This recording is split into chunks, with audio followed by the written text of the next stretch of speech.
The Demon King is a great terror that has haunted humanity since ancient times, and each time inflicts countless sufferings. Humanity survives only because each time the Prince of Demons is killed by a person known as the Great Hero. Now the hero was fighting one of the Demon Kings, used the cross-media break attack, and delivered a powerful blow.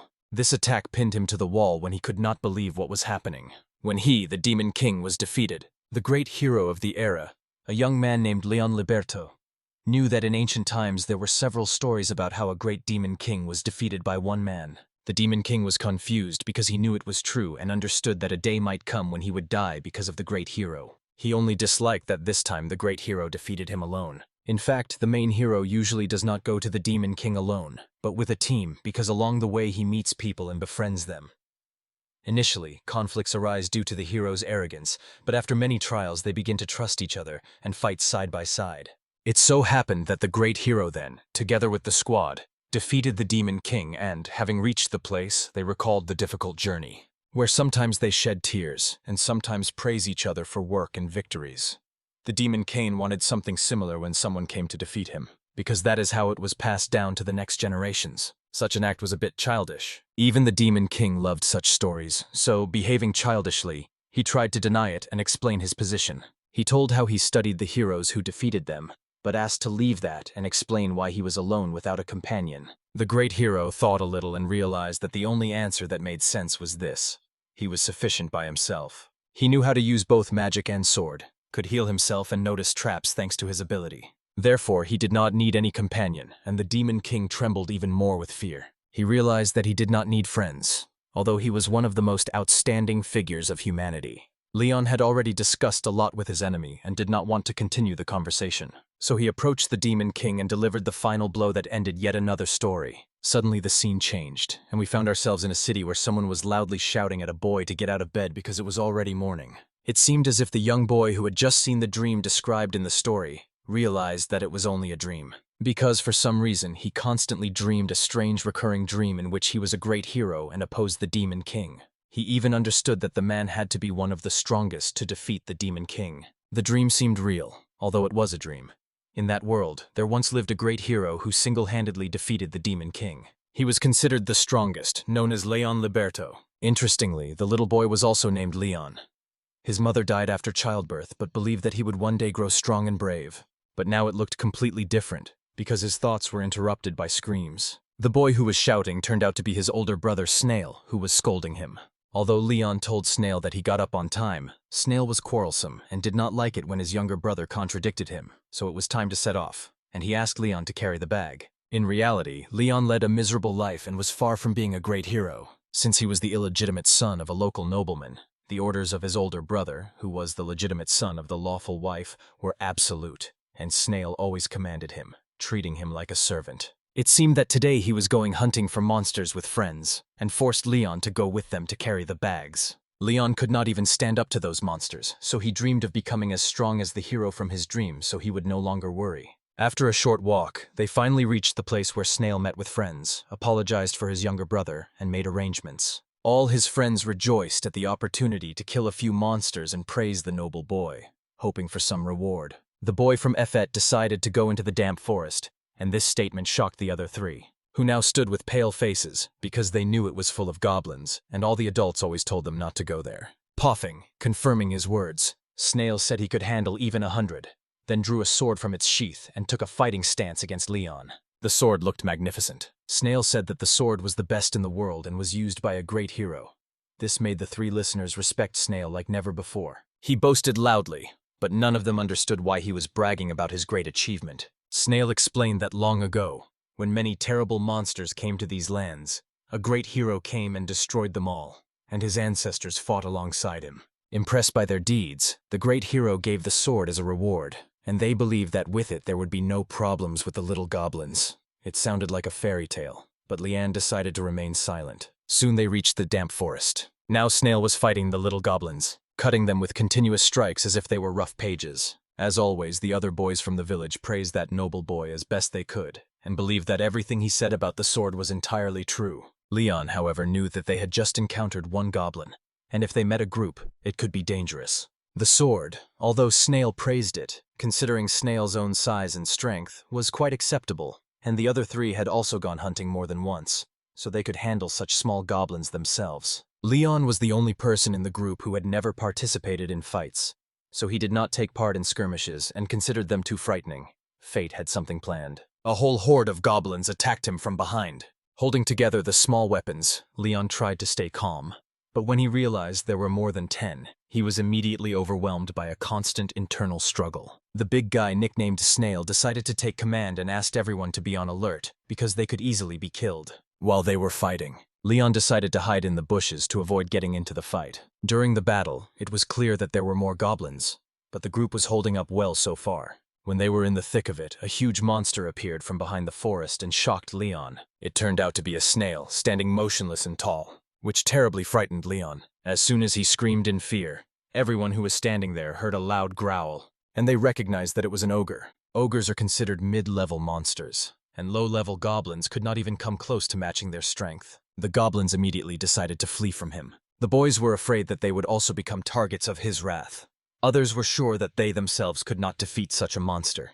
But Snail was confident that with the sword he had, he was not afraid of any monster, not even an ogre. He instantly rushed forward to attack the monster, but as soon as he struck, the ogre caught him with his hands as if nothing had happened and smiled widely, which annoyed and frightened this big fat boy. The other boys realized that they had no chance at all, so they decided to run as fast as possible. Snail had to find a way out for himself, so he decided to use his younger brother and grabbed him by the hair. He immediately pushed the boy and threw him right in front of the monster, while Leon tried to understand what had just happened. The ogre stood motionless and smiled, and Snail said that the only reason he was taken along was to deal with this very situation, and asked to consider it an honor that he saved the life of his older brother, after which he immediately ran away, leaving Leanna alone in front of the huge monster. It was salivating for food, and suddenly a voice spoke from somewhere, telling the boy that this was a low-level monster and he should be able to kill it. Leon tried to object and said that he had never even hit a goblin, and the voice reminded him to think about how he defeated the Demon King. Leon thought it was just a dream, and that he was not some great hero, but only the illegitimate son of a minor nobleman who didn't even know how to hold a sword properly. And suddenly, the boy fell silent in the middle of his chatter, and wondered who he was talking to, and most importantly, his fear completely disappeared. The boy saw the sword and reached for it to stand before the miserable monster. The ogre, unaware of what awaited him, rushed forward to fight Leon. In the next second, the monster's hand was cut off with one blow. The ogre screamed from unbearable pain. Leon realized that he had handled the fight effortlessly, and his inner voice again said that he did it himself and no one helped him. When he was still standing, the monster found an opportunity and tried to attack him from behind, but in vain, because Lion simply turned around and knocked the monster down with one blow. He was shocked that he had cut through its body. Although ogres have thicker bones than goblins, he was able to cut through them, and this made him doubt himself. A voice, reminiscent of a great hero's voice, explained that there was no reason to be surprised by this. After a short reflection, Leon was able to remember everything. In the blink of an eye, he traveled and doubted whether his true essence was to be a great hero. Remembering the past, he was known as the greatest hero in history, and is still mentioned in books to this day. Now everything became clear. The great hero was reincarnated in Leon's current body. Standing by the monster's corpse, he realized that the sword was nothing special. This place reminded him of where he had been in his past life. He understood that he had come here at the request to kill the monster, and the mayor's son accompanied him. The son had such obvious greed that Leon eventually gave him the sword, which he did not need, and he gladly accepted it. Previously, the mayor's son hid in the bushes to escape from monsters, and this might be the same ancestor that Snail mentioned in the story. He remembered that the man did not fight alongside him and trembled so much that Leon had to hide and protect him throughout the entire battle. The story could have been embellished because 100 years had passed. When he came out of the forest, the other boys were still standing at the forest edge. Ravlik scolded the three who had fled from the battle. The boys were stunned to see Leon alive and well. Ravlik immediately asked what had happened to the monster, and the boy frankly said that he had killed it. And it was a successful joke, because of which Ravlik could not hold back and laughed loudly, thinking that Leon was some kind of loser and, being too weak, could not even tell such jokes well. Leon immediately drew the sword he had left in front of the monster, and, showing no respect, pointed it at him. Leon did not like it when he screamed, so he politely asked him to stop screaming. The fat boy could not stand such disrespect from his younger brother, and was about to hit him. To calm him down, Leon suddenly threw the monster's head into the hands of his older brother, which shocked him even more. Because of this, he screamed and threw it in front of the three others, who sat frightened by what they had just heard and seen. Ravlik did not like that his younger brother was misbehaving. He was going to teach him a lesson, but the boy had already disappeared, and when he returned home, nothing happened. He opened the door to his room and called his pet Shura, who was a slime. They were the weakest of all the monsters. This happened about 2 years ago when he accidentally found him in the yard. After treating his wounds with medicinal herbs, Shura began to follow him. Since then, he secretly kept a pet in his room, and it was the only thing that cheered him up after all those hard days. Since a sudden change had already occurred in his life, he decided to find out many details of his transformation and had several questions. He was most interested in his own death, but in no description of his exploits, where it was written how he killed the Demon King, was this mentioned. All the books ended with his victory and happy life, and it would be good if someone finally told what really happened. It is strange that he remembered his past life but remembered nothing after the Demon King's murder. In his last memory, which he had seen in dreams countless times, he fought the Demon King. Leon felt that something happened the moment he killed the monster, and suddenly he remembered that after the death of the Demon King, a terrible curse was placed on the great hero. The curse was made to activate upon the death of the one who cast it, and it was so powerful precisely because of the harsh conditions. Although the great hero immediately tried to remove the curse, it had already sealed his magic at the moment of casting. In response, he tried to drink the antidote, but it seemed to paralyze him as well, and he soon became motionless. After this, he lost consciousness and died that way, which was quite unfortunate. In the end, the Demon King and the Grey Hero destroyed each other. Although the Grey Hero was stronger, he was probably a bit careless. Then Leon remembered how the Demon King tried to tell him that a great hero must always face such monsters together with the team. If he had taken companions with him, the curse could have been easily lifted. The harsher the conditions of the curse, the stronger it becomes. There was no doubt that a curse of such magnitude could only affect one person. Since this was already his new life in this world, he did not regret what had happened in the previous one. At the next stage, he wanted to learn about his abilities. Although he was strong now, in his previous life he must have been much more powerful, since the strength passed to him the moment he defeated that monster in the forest, and none of his abilities faded, so he decided to test his skills, and used the evaluation skill to call up the status screen that showed what he was capable of. On the screen, his name and level 7 species were visible, which was significantly lower than in his previous life, where he reached 100, but his skill set was much broader and included a swordsman, a saint, a thief, and others. He had all this in his previous life. Profession is a person's calling. When someone masters a profession, that person can receive the blessing of the gods. Basic abilities adapt to the profession, and some skills and spells are easier to master and become more effective. The maximum level of any profession is 20, and currently Leon has mastered them all. By combining them, he will be able to receive an even more powerful blessing. A person can have only one job at a time, but in his past life he held the highest position in 4 different archetypes. When someone reaches level 20, he can obtain a new higher position and choose one of the different categories. That is why he was able to take the soul of the Demon King and, perhaps because of this, died in that situation, since essentially through reincarnation the level of his race was reset to 1, but the profession status remained the same. Later he decided to test his skills and found that they all now had rank S, whereas before they were E. They achieved this rank thanks to a large blessing bonus, but were still quite low compared to his previous life, where everyone had abilities of rank SSS. Checking the work points, he found that he had 300 points needed to get a job. Such points are only obtained when someone levels up their species. In his previous life, he raised his species level to 100, and maybe now he can become stronger than then and get a new profession. Each profession has classes, and the higher the class, the more points are needed to obtain it. By the way, if you look at the jaw classes he acquired in his previous life, there were 4. Swordsman archetype, thief archetype, mage archetype, and healer archetype. Any species could reach a maximum of 100, which meant the limit of the number of professions that could be obtained. The number of points depended on the individual, but usually 5 points were given for each level up. Previously, Leon received 100 points each time he leveled up, so being at level 3, he had 300 points, and it was good that this carried over into his new life. There are also several additional classes that do not fall into the usual categories. When someone masters both swordsman and mage, they can unlock the sword mage. If someone masters knight and priest, paladin will be unlocked. Similarly, if they master mage and healer, sage will be unlocked. Having all his strength, in his past life he could have become a sword wizard or a sage. But to get 4 professions, he needed exactly 10,000 points. And since he had no extra points, he did not take additional professions. If he manages to score 10,000 points again, he he will be able to get the profession he previously gave up. This realization made him understand that he could become even stronger than before.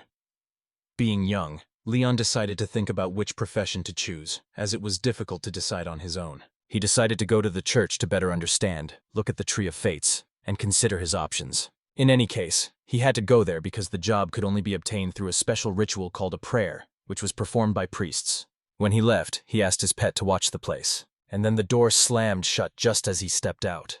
On the doorstep, his older brother was waiting and shouting that he could not go without permission. It seemed that Ravlik was constantly scolding him, but Leon paid no attention and mocked his talkativeness, saying that he had no power over him, which angered Ravlik, and Leon realized that he had blurted out and spoke to him too freely. The snail lost control and rushed forward, calling him a cheeky boy ready to strike. But the attack was too slow for Leon to respond instantly, so he waited for the right moment to dodge. From nowhere through the magic circle they cast a spell that activated double reflection, and the blow hit Fat Boy's face again, who lost consciousness from his own blow.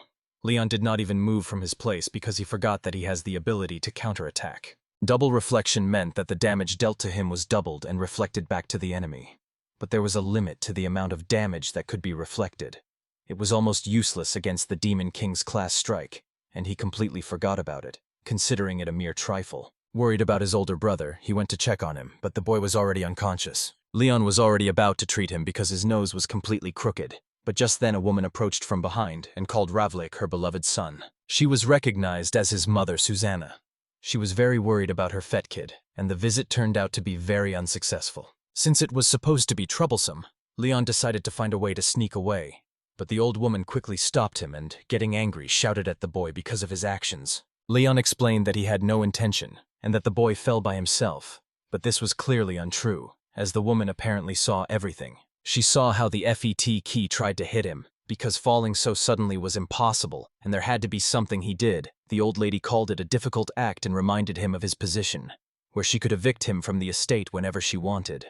She scolded him with less harsh words, calling him an ungrateful scoundrel. But Leon did not accept this and said to her in a cold, ominous voice to postpone the conversation, because he needed to attend to business. He walked away indifferently, not listening to what the old woman wanted to say, then reached the church after a short walk. When he asked to check the task tree, one of the maids led him to the sphere as soon as he touched it. The tree of professions was visible because the crystal was a sacred object that showed all possible professions in the form of a tree. Everyone is born with their own set of categories that they may or may not master.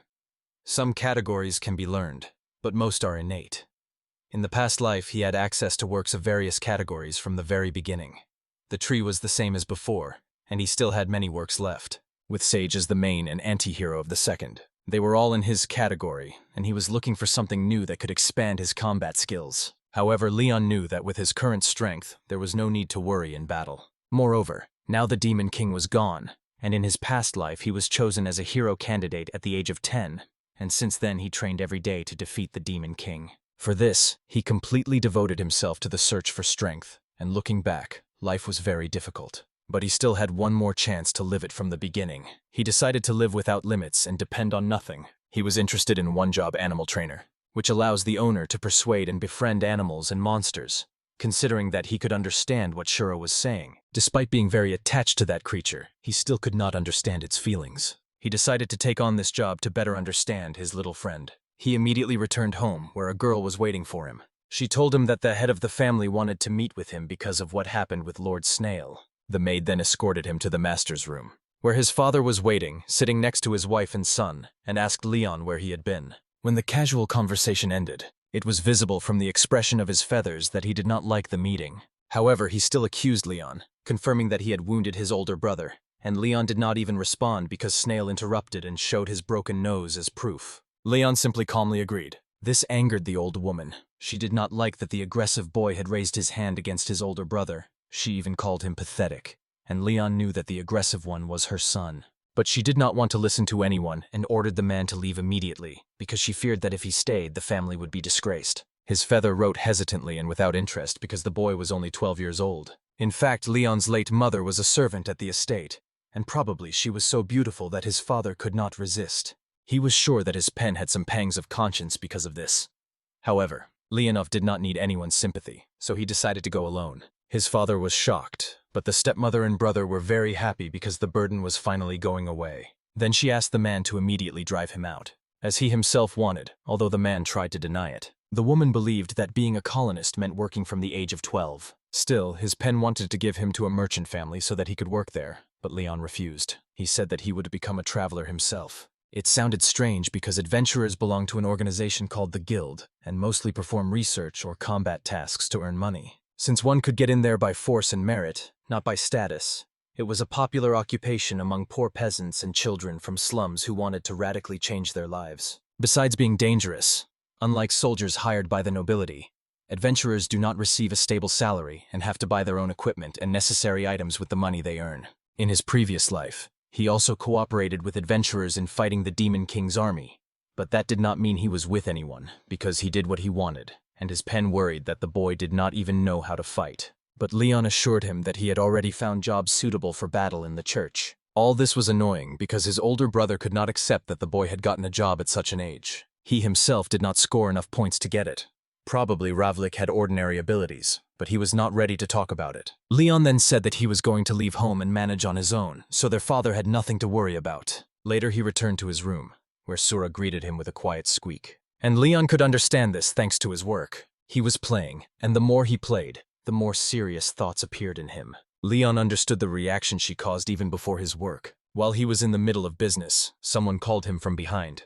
It was his feather with a pale face, which looked upset because of what he had just done. He silently handed him the bag. As soon as Leon opened it, it was full of gold coins. His father believed that he was not a good father, but at least this he could do and asked for forgiveness. Leon carefully accepted it, thinking that it might ease his journey. And then he immediately cast a spell on the bag, a magical container that hid tools in another dimension and could hold an infinite number of items, and carefully packed everything he could take from this place.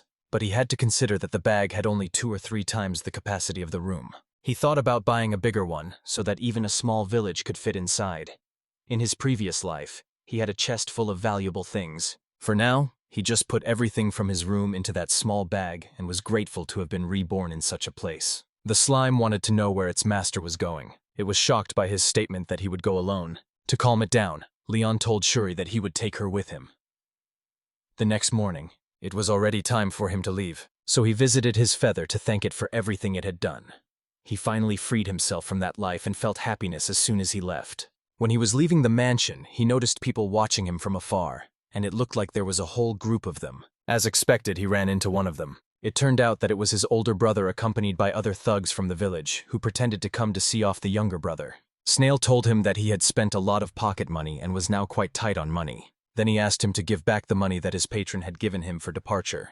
And Leon finally understood the situation and did not answer any questions, only ordered to stay away. He knew that his brother would not agree, so Snail asked his comrades to cover him from all sides. He said that if Leon did not give back the bag, then maybe he himself would get a lesson from all of them. Leon still refused to give up a single coin. One of the thugs tried to hit him with a fist, but the double reflection worked again and returned the attack into space, stunning the attacker and throwing him to the ground. So they decided to attack simultaneously from all sides. But it was in vain, because the double reflection worked again and the magic repelled them all. This was not guaranteed, because the swordsman's skills increase the chance of their activation, so they are quite likely to work. None of those guys understood what had just happened, because he did not even flinch. To find a solution, one of them tried to attack him by throwing a small stone directly at him, but the same thing happened again when the double reflection turned on, and a small stone was enough to knock that boy down. All this happened so suddenly and unbearably that no one could accept it. So the big, fat, and strong boy decided to approach with a sword himself to scare him.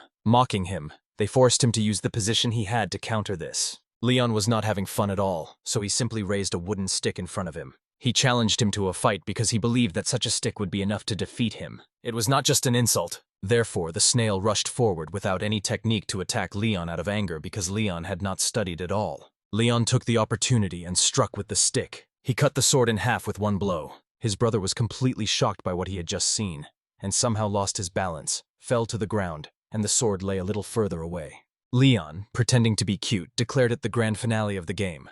But his brother objected because he had never heard of such a technique. Leon, kind and innocent, even explained his position, but they still found it hard to accept that the sword was cut with a single stick. To show another example, Leon cracked the ground with a single touch of the stick, and cracks spread across it. and as soon as it broke, those guys were very shocked. In addition to the description and demonstration, Leon even split the clouds with the magic of that one stick in the air, and it was even harder for them to accept. Leon was in the mood, so he came up with a story, passing it off as the truth. That it was a twig from a legendary tree, and it was said that its power was equal to orichalcum, the most powerful weapon, even surpassing the hero's sword. However, he carelessly discarded it when he found the opportunity. Everyone in the group decided to get it and arrange small fights. As always, the noble Key managed to obtain the so-called legendary weapon and was very happy. But as soon as he swung it hard, breaking all the hopes of the tense man who stood there. Those guys wanted to learn even more about the legendary weapon, but by that time Leon was already gone.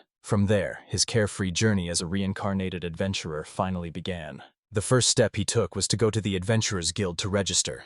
At the moment, he was riding in a wagon to the city, where he was interrogated about whether he was an adventurer. Leon politely agreed and became interested in the stories of the group he was traveling with. There, the porter introduced himself as Ryan, a low-ranking adventurer and a warrior by profession, and with him was a sorceress named Nia.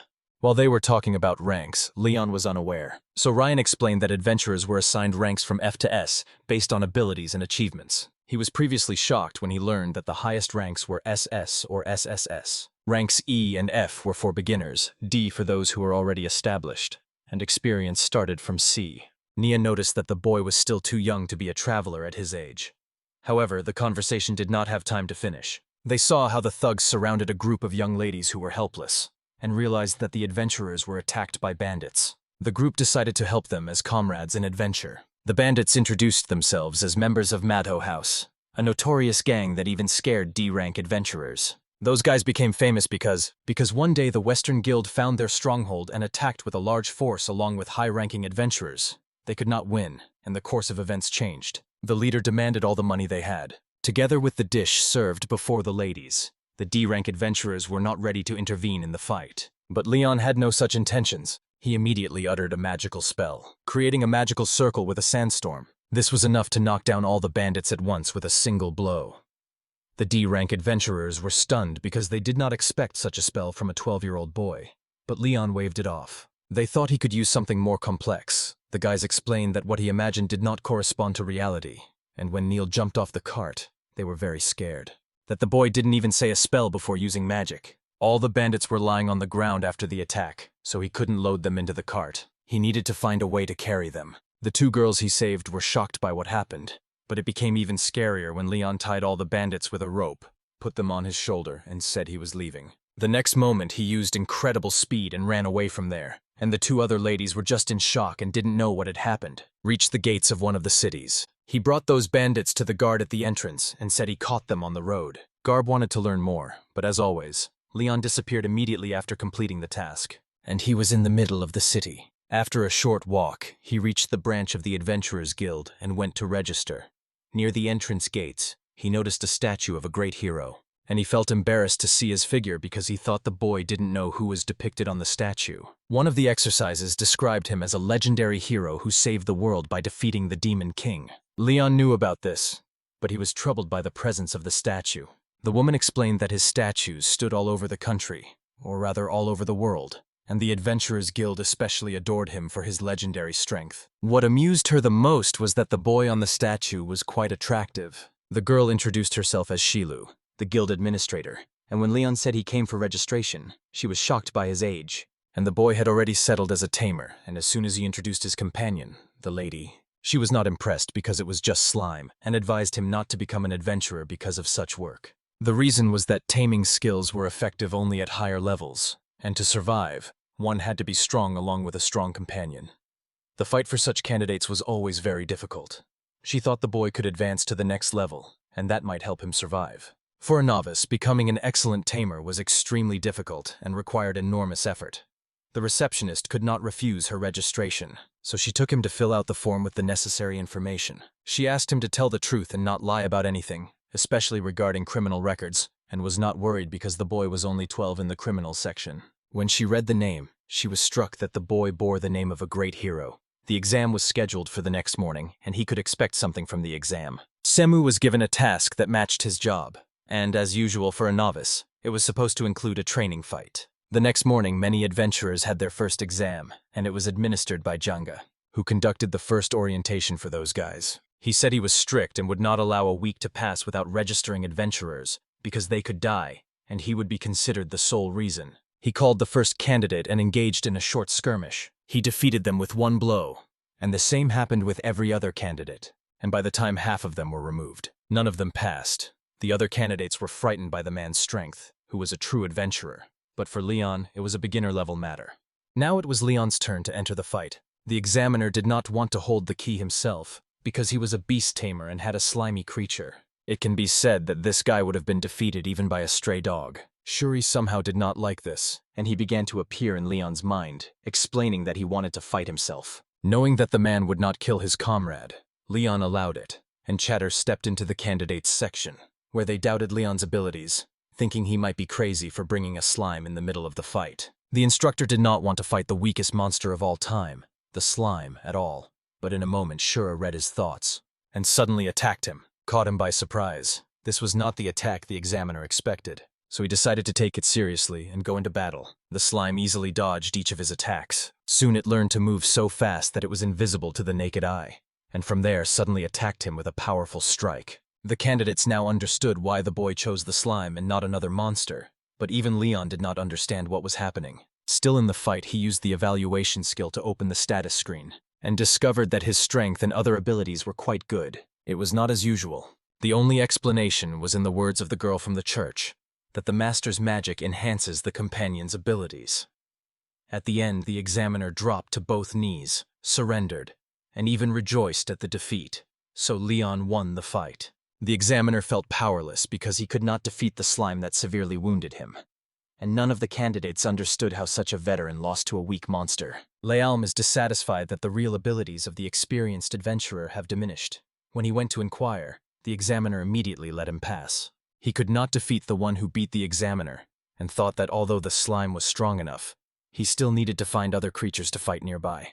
So he took the results and immediately went to the reception, who was shocked that the boy passed the exam before the famous and strict examiner, who gave him an A in all categories. The examiner even noticed that something was wrong with him, but Leon tried to behave normally because he had practiced a lot. One more question constantly troubled him, so he inquired about other higher ranks and then found out there simply was no adventurer who could fulfill these incredible demands, and to reach such a level, one would have to kill a behemoth. And Leon believed that in any case reaching the level of SS was not difficult at all. It was necessary to defeat the great catastrophic red dragon, and that is why now the highest rank S requires someone to single-handedly kill a catastrophe-level orc, because there were only a few of them. The only understandable explanation was that there used to be many adventurers of SS and SSS rank when everything was stronger, but now everything has changed. The immense power of the Demon King made the beast stronger and more furious. But 100 years had passed since his defeat, and with the advent of peace, the beasts weakened. He was walking the same path. The more beasts he defeated, the harder it was to gain experience points. But Leon was happy to live in a peaceful world that was different from what it had been before. The registration finally ended, and the boy was given a guild card and a companion token, which had to be worn on a tamed animal so that it would be recognized. Attaching it to the slime was difficult because it was the first time someone had brought such a beast with them. So he simply shoved it inside the monster, and it gladly carried it. The slime played on the head of a small cute boy, who turned out to be cuter than expected, and soon Leon went to the task board to find a quest he would take for the day. Then 2 girls approached from behind and asked to join his quest for the day. Conversations were heard everywhere in the guild, and Leon recognized they turned out to be the ones who had been attacked earlier by those bandits, and the tall woman introduced herself as Sierra, and the other called herself Yuri, who passed the same test as he did, and considered him a pretty good option.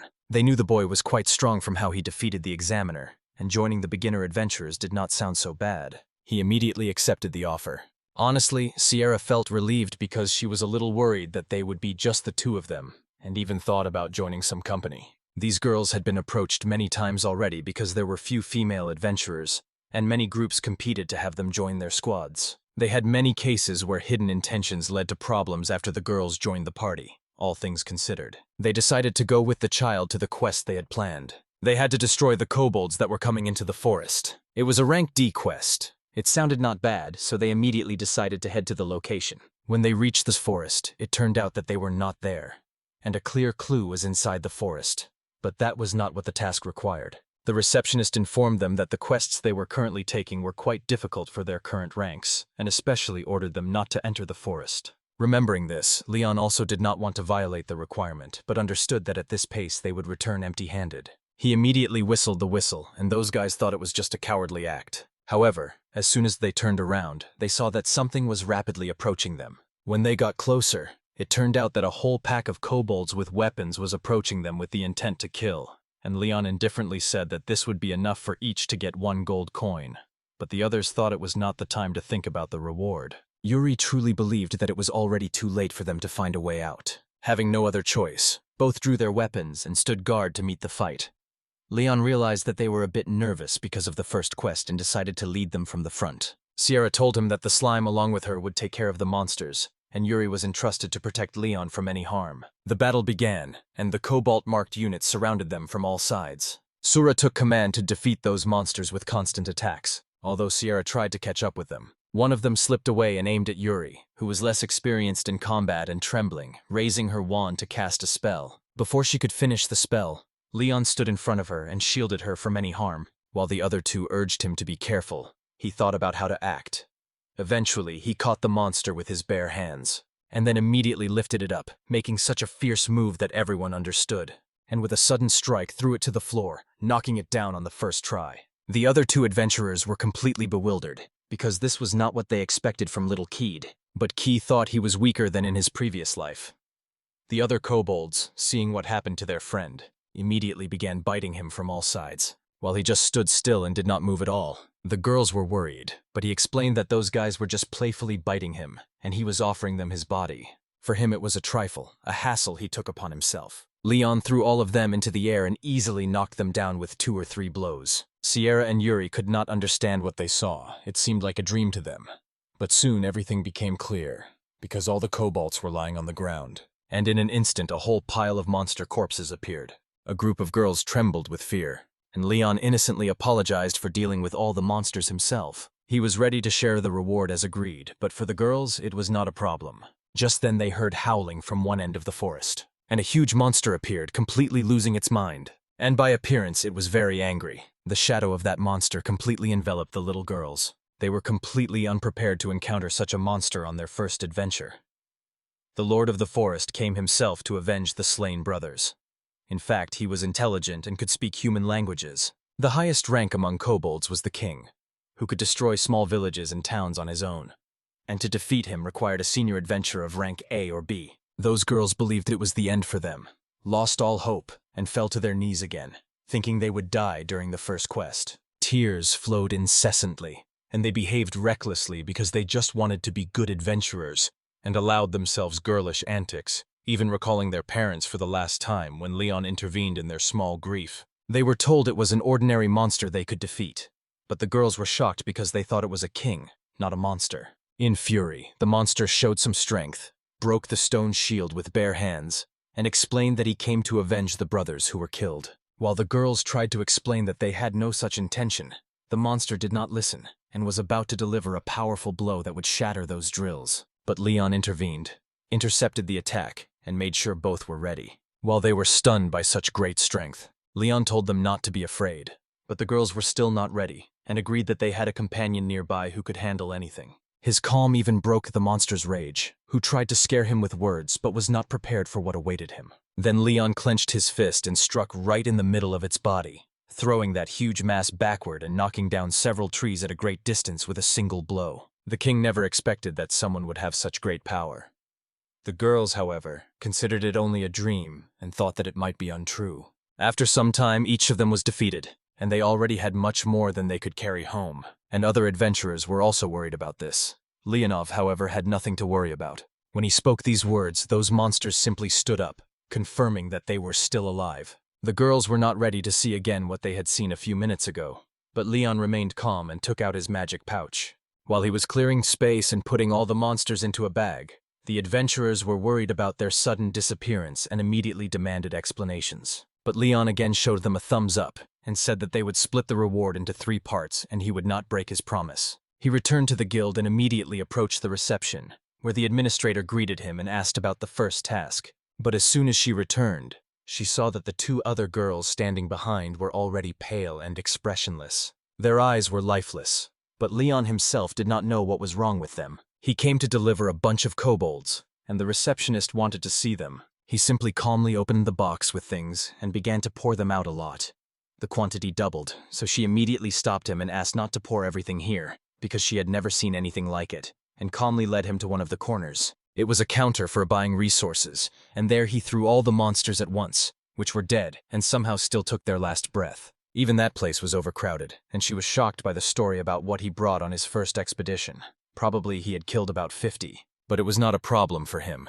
The receptionist noticed an elder kobold among the crowd, and it became clear that he went into the forest, although she told him not to go. Leon dismissed this claim, and she was not surprised that they all came out of the forest by themselves. Since the topic was not subject to discussion, and the guy did not want to admit defeat, they decided to return to the counter and talk. On the way, she learned that the guy was even carrying a box with things, which was quite valuable. Eventually, he was taken to the storage, where he emptied his bag of things, and before her eyes lay a whole pile of kobold bodies. She was not ready to believe that the box with items he carried was just ordinary. Leon, on the other hand, was a little embarrassed that he did not make it even bigger, and the receptionist wanted to know if he did it himself. Magical item boxes are created by only a very small number of mages, and they almost never appear on the market, because the most expensive among them cost at least as much as a cart. The lady decided to stop the discussion because she thought she might have misheard. Among all, she noticed the king, who was stunned with a single blow and knew that only experienced adventurers could handle this.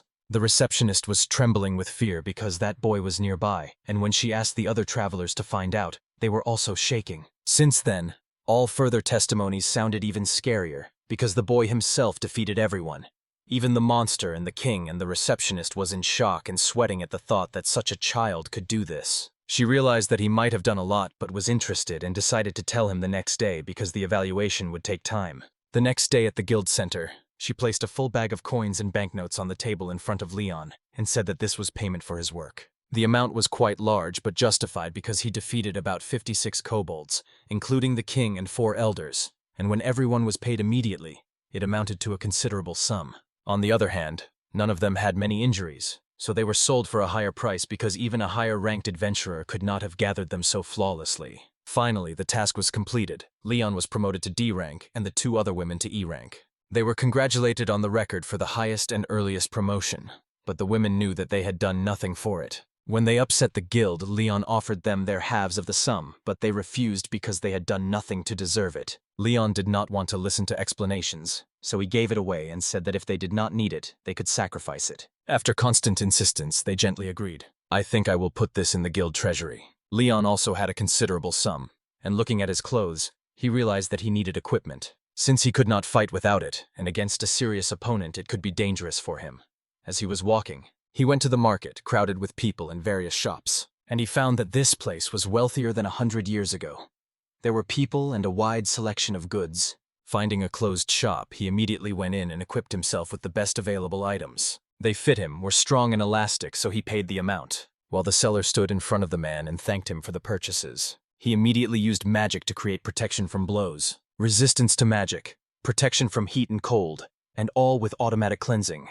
At that moment, the boy was covered by a magical circle glowing from constant magical enhancements.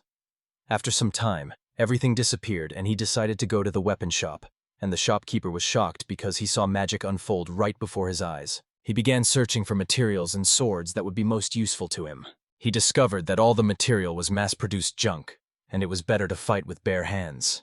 He was not ready to buy trash, so he decided to make it himself, and at that moment he heard noise from the next room, where a boy was shouting at the blacksmith and asking her to make what the client wanted. He was ready to pay any amount to get one. But it seemed that the lady blacksmith was not interested in doing it at all. Because she wanted to make one, she believed it suited her. The traveler got very angry and was about to rush at her to strike, and the search for the best opportunity. The woman drew a sword. With one strike she cut his hair, and said in a stern voice that she did not tolerate those who made evil accusations. Such an announcement and act were too much for the adventurer, so he fled as quickly as possible, apologizing for his behavior. Leon noticed that the sword Lei used was not bad, and it was sharper than any of those that had been made. From what he overheard, he was sure that it was made by that lady. Then someone immediately stopped her from behind. As soon as she turned around, she saw a boy. With slime on his head, he casually asks her to make a sword for him. although people were working around.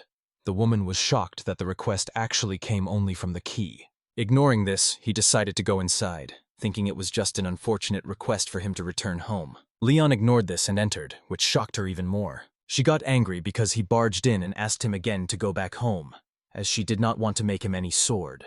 But the boy, remaining calm, asked her to say for whom she was really making the sword, and did not flinch at all. And this thing moved the lady, who reacted. She decided to tell him the answer to this, realizing that the boy was not just an ordinary rascal. She introduced herself as Zeta and said that she was a blacksmith, and the boy introduced himself as an adventurer who had lost his rank, and she was impressed that he had achieved this at such a young age. To answer the question, she told him that she had a rule, that she made swords only for those who knew how to use them. Without hesitation, he asked her if she had ever made a single sword from material better than mithril, and as an example, he named the material adamantite, which surprised her because she said she would never get such a rare substance used for legendary weapons. Even the royal blacksmiths did not have access to it. But Leon remembered that in his previous life this material was not rare, and decided to go and dig it up himself. She told him again that it was rare because it was hard to find, but he knew he could find it in the deepest corners of the dungeon. Zeta told him again not to go crazy, because to handle the deepest parts of the dungeon you need a first-class team of adventurers, and he spoke as if he was just going for a walk. Because she had no other choice, she decided to go with him to gather materials and wanted to personally make sure if the guy could really handle the sword made by her. They both went down the corridor to the northern dungeon of Gok. The dungeon had many levels, and the deeper they went, the stronger the monsters and traps became, and the deepest level they reached was the 20th. However, even on the 20th level, the chance of successfully digging up such a rare material was quite low. So, to be sure they would get such an element, they needed to dig at least to the 30th level. So Leon decided their goal was to reach the 30th level. Zeta had already heard many such remarks and considered everything he said simply impossible, so she was ready to take Mithril with her and return home. She knew that as a blacksmith she was skilled with a sword and, apparently, had obtained a rare position as a battle blacksmith. So she wanted to forge swords herself to make better ones than others, and perhaps had been training since childhood. Zeta gathered her equipment and went alone into the dungeon, which was difficult even for experienced adventurers, and with her help the team reached the 12th level, and other adventurers considered her the best. Because of her masculine behavior and character, she even gained female admirers, and soon there would be more clarity about her character. Both faced monsters they could not overcome. The first was a black minotaur, which shocked the lady. Moving further, they encountered a troll boss, who was even scarier for her, and tears ran down her cheeks. In the third trial, they had to fight a two-headed worm, which again caused her to burst into tears. She literally screamed beside him and trembled a little. She tried to find answers to many of her questions. They finally reached the 30th level, and she found it hard to believe that he was telling the truth. Leon, as always, was calm and handled the monsters alone during the conversation. They did not intend to stop just at the very end, and the girl was even more at a loss for words. Leon thought about going much deeper because they had not yet found the material, and the woman was even more frightened, and at that moment just wanted to go home and stay there. As they went down, she, sincerely innocent, told him that he really did not need her sword because he was already very strong and even a mass-produced sword would be enough to handle the task. He explained that mass-produced items sold instantly, and the blacksmith had never seen a sword wear out as quickly as Leon's, and this happened at the moment she touched him. It split in half, and when it happened, she was worried about how he would fight the other monsters because they had no backup. One of the monsters was approaching them. He simply hit him lightly, pushed him away, and told her it was unnecessary, and the girl was even more surprised. Then she realized that the boy was truly talented and definitely not human. They had already gone very deep into the dungeon, and the lady was tired and exhausted, and wanted to eat something because it was lunchtime for them. He simply carefully pulled out the pocket and placed it in one of the corners, preparing to eat. And at that moment a small kitchenette stood in the middle of the room. She was more puzzled by the fact that he took all the things, including Sura, and her surprise grew even greater when she found out that he also had a box for items. He kindled a small fire from gathered twigs and boiled some water in the pot. Then he let the chopped meat and vegetables simmer, and at the same time boiled the macaroni in a separate pot. The smell emanating from him was very impressive, and the boy was truly a master of the kitchen. Noticing that the girl was interested, Leon offered her part of his lunch. But she refused, saying that she did not want to eat in such a place. After some time, when the food was finally prepared and the pasta was served, Leon savored it and said it was delicious. Zeta looked at him. When he realized this, he noticed that the girl was very hungry, and he gently asked her, and she accepted the offer. When she was given the first spoonful, she happily began to eat. Her eyes shone because it calmed her and soothed her anger. On the 33rd level, all three sneaked to one corner and, looking around, noticed a horde of monsters there, so the woman decided to go around. She felt a bad premonition, but Leon insisted on going from there because it was the shortest path, although he himself was too reckless. There were plenty of monsters, many of them, so they definitely could not fight with bare hands. When the girl got angry, she started to scream. She asked not to call it a trifle, but Leon indifferently sniffed her sweat and said it smelled bad. She did not like it because the guy was not behaving normally at all, and did not know how to talk to a girl, judging by her screams. These monsters noticed them while they were hiding, and as soon as it happened, the woman hid behind a 12-year-old boy, thinking he could save them. Since the group was quite large, he decided to use magic. It was even more shocking that he immediately offered the lady 2 jobs. Without any spells or infernal magic, he turned those monsters into fire and ashes. To extinguish the fire after their bodies were completely burned, he used flood magic that provided an excess of water. And soon there was nothing left in the room, only the empty loss of all the adventurers remained. Zeta was frightened and could not move. And when they decided to move on, another part of the dungeon had already noticed the presence. Who was on the lower floor? Who noticed that someone was trying to disturb his sleep and annoy him? The monster felt a resemblance to that young hero from the past who defeated him. Angered, the dragon decided to remember the humiliation he felt when that man dealt with him. And now he intended to overthrow him. After some time, they finally found themselves on the 40th floor of the dungeon. By that time, the woman was extremely exhausted and could soon faint. Liam senses the presence of something through the walls, and when he struck, he pulled out several elements they had been searching for all along. The woman was happy that they could finally return to the surface because they had the necessary material. But Leon was not interested, as he decided to keep digging, believing there should be much more on the floor. There really was a lot. They went deeper and found a large bag of that material, enough for more than 100 swords, and the blacksmith agreed. It was finally time for the boy to return home. His task was completed, and the girl needed to rest. So they decided to stay in a protected zone where monsters could not reach. Leon checked his stats and saw that he had leveled up, and his position and skill level had significantly increased. Slime, his companion, had almost reached level S, and he took him in his hands. He said that if he continued to work hard, he would someday become strong enough to defeat the Demon King. Then flexed his muscles and extended his arm to show his biceps, which was quite interesting. Now they were in the preservation zone of the 40th floor. In the dungeon, there were areas called preservation zones where monsters almost never entered. They rested at the lady's request, tired from continuous fighting up to the 40th level, and when it was time to go, they heard something approaching. And this time it was not just one monster coming toward them. Zeta was terribly frightened and wanted to find out what it was, and the only understandable explanation was that all the monsters from the dungeon were heading towards them. There were an impressive number, and the number could exceed 500. However, the woman was glad that they were in a safe zone where monsters could not enter by themselves. Leon explained that it was not absolute, because ordinary monsters could enter the safety zone. And at that moment the monsters were already standing in front of the zone, covering it from any movement in the area. Zeta had her sword removed. Although tears flowed from her eyes, she believed that she could cope with those monsters, thought that she was powerful and could annihilate them all. In short, at that moment her laughter clearly showed that she was losing her mind. So Leon immediately used magic so that she could rest well and asked the slime to take care of her. He casually wrapped her in him, making a sleeping bag out of him. Now it was his time to deal with the numerous monsters using magic. First he used Sandstorm, then Double Reflection activated, and he played along with them. He remembered how he once stood against numerous opponents, recalling how he fought simultaneously against 10,000 monsters under the command of the Demon King's army commander. And it was a very difficult battle. He understood that what he was facing now was not a big problem compared to that. After some time, when he defeated most of the monsters, and the blacksmith also came to her senses, she had a headache, and Leon explained that she simply fainted because there were many monsters around. She was ashamed to admit it, so he calmed her down. They say she might be exhausted and a little forgetful, remembering that they would have to face a large number of monsters standing before them on their own. Because everything was calm and they were alone in a safe zone, they decided to set off and were in a good mood. Leon decided to get to the surface as quickly as possible because Lady Shirley could no longer endure what awaited her. Suddenly, a crack appeared under their feet, and there was no clear explanation why it happened. And at that moment the entire floor crumbled into pieces, and all three fell, and it was Lady Zeta who screamed again. Leon was the first to fall to the floor, and caught the lady so she wouldn't hit herself. At that moment she was in his arms. She immediately ran out of him. She was quite embarrassed to accept it.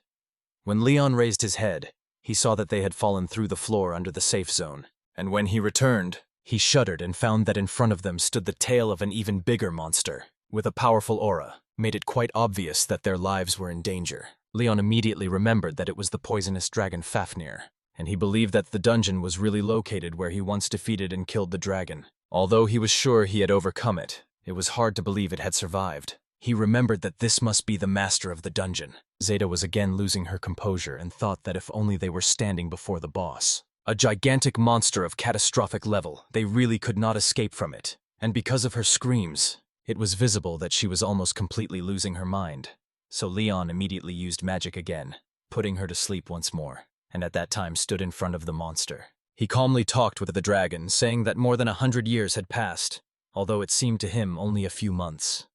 The dragon somehow sensed the person through its body and realized that this was the same great hero it had fought before, and then let out a loud scream, trying to scare it away. Leon understood that the boy really read his magic to recognize him, but did not want to talk anymore and decided to kill him right on the spot. The conversation was not as pleasant as last time, because the dragon clearly showed that it only wanted to defeat him and kill him as soon as possible. As soon as it attacked with its open jaws, Leon dodged and, finding an opportunity, hit it right in the face, which slammed the monster's body against the floor. This clearly showed that the dragon had learned nothing in the last 100 years.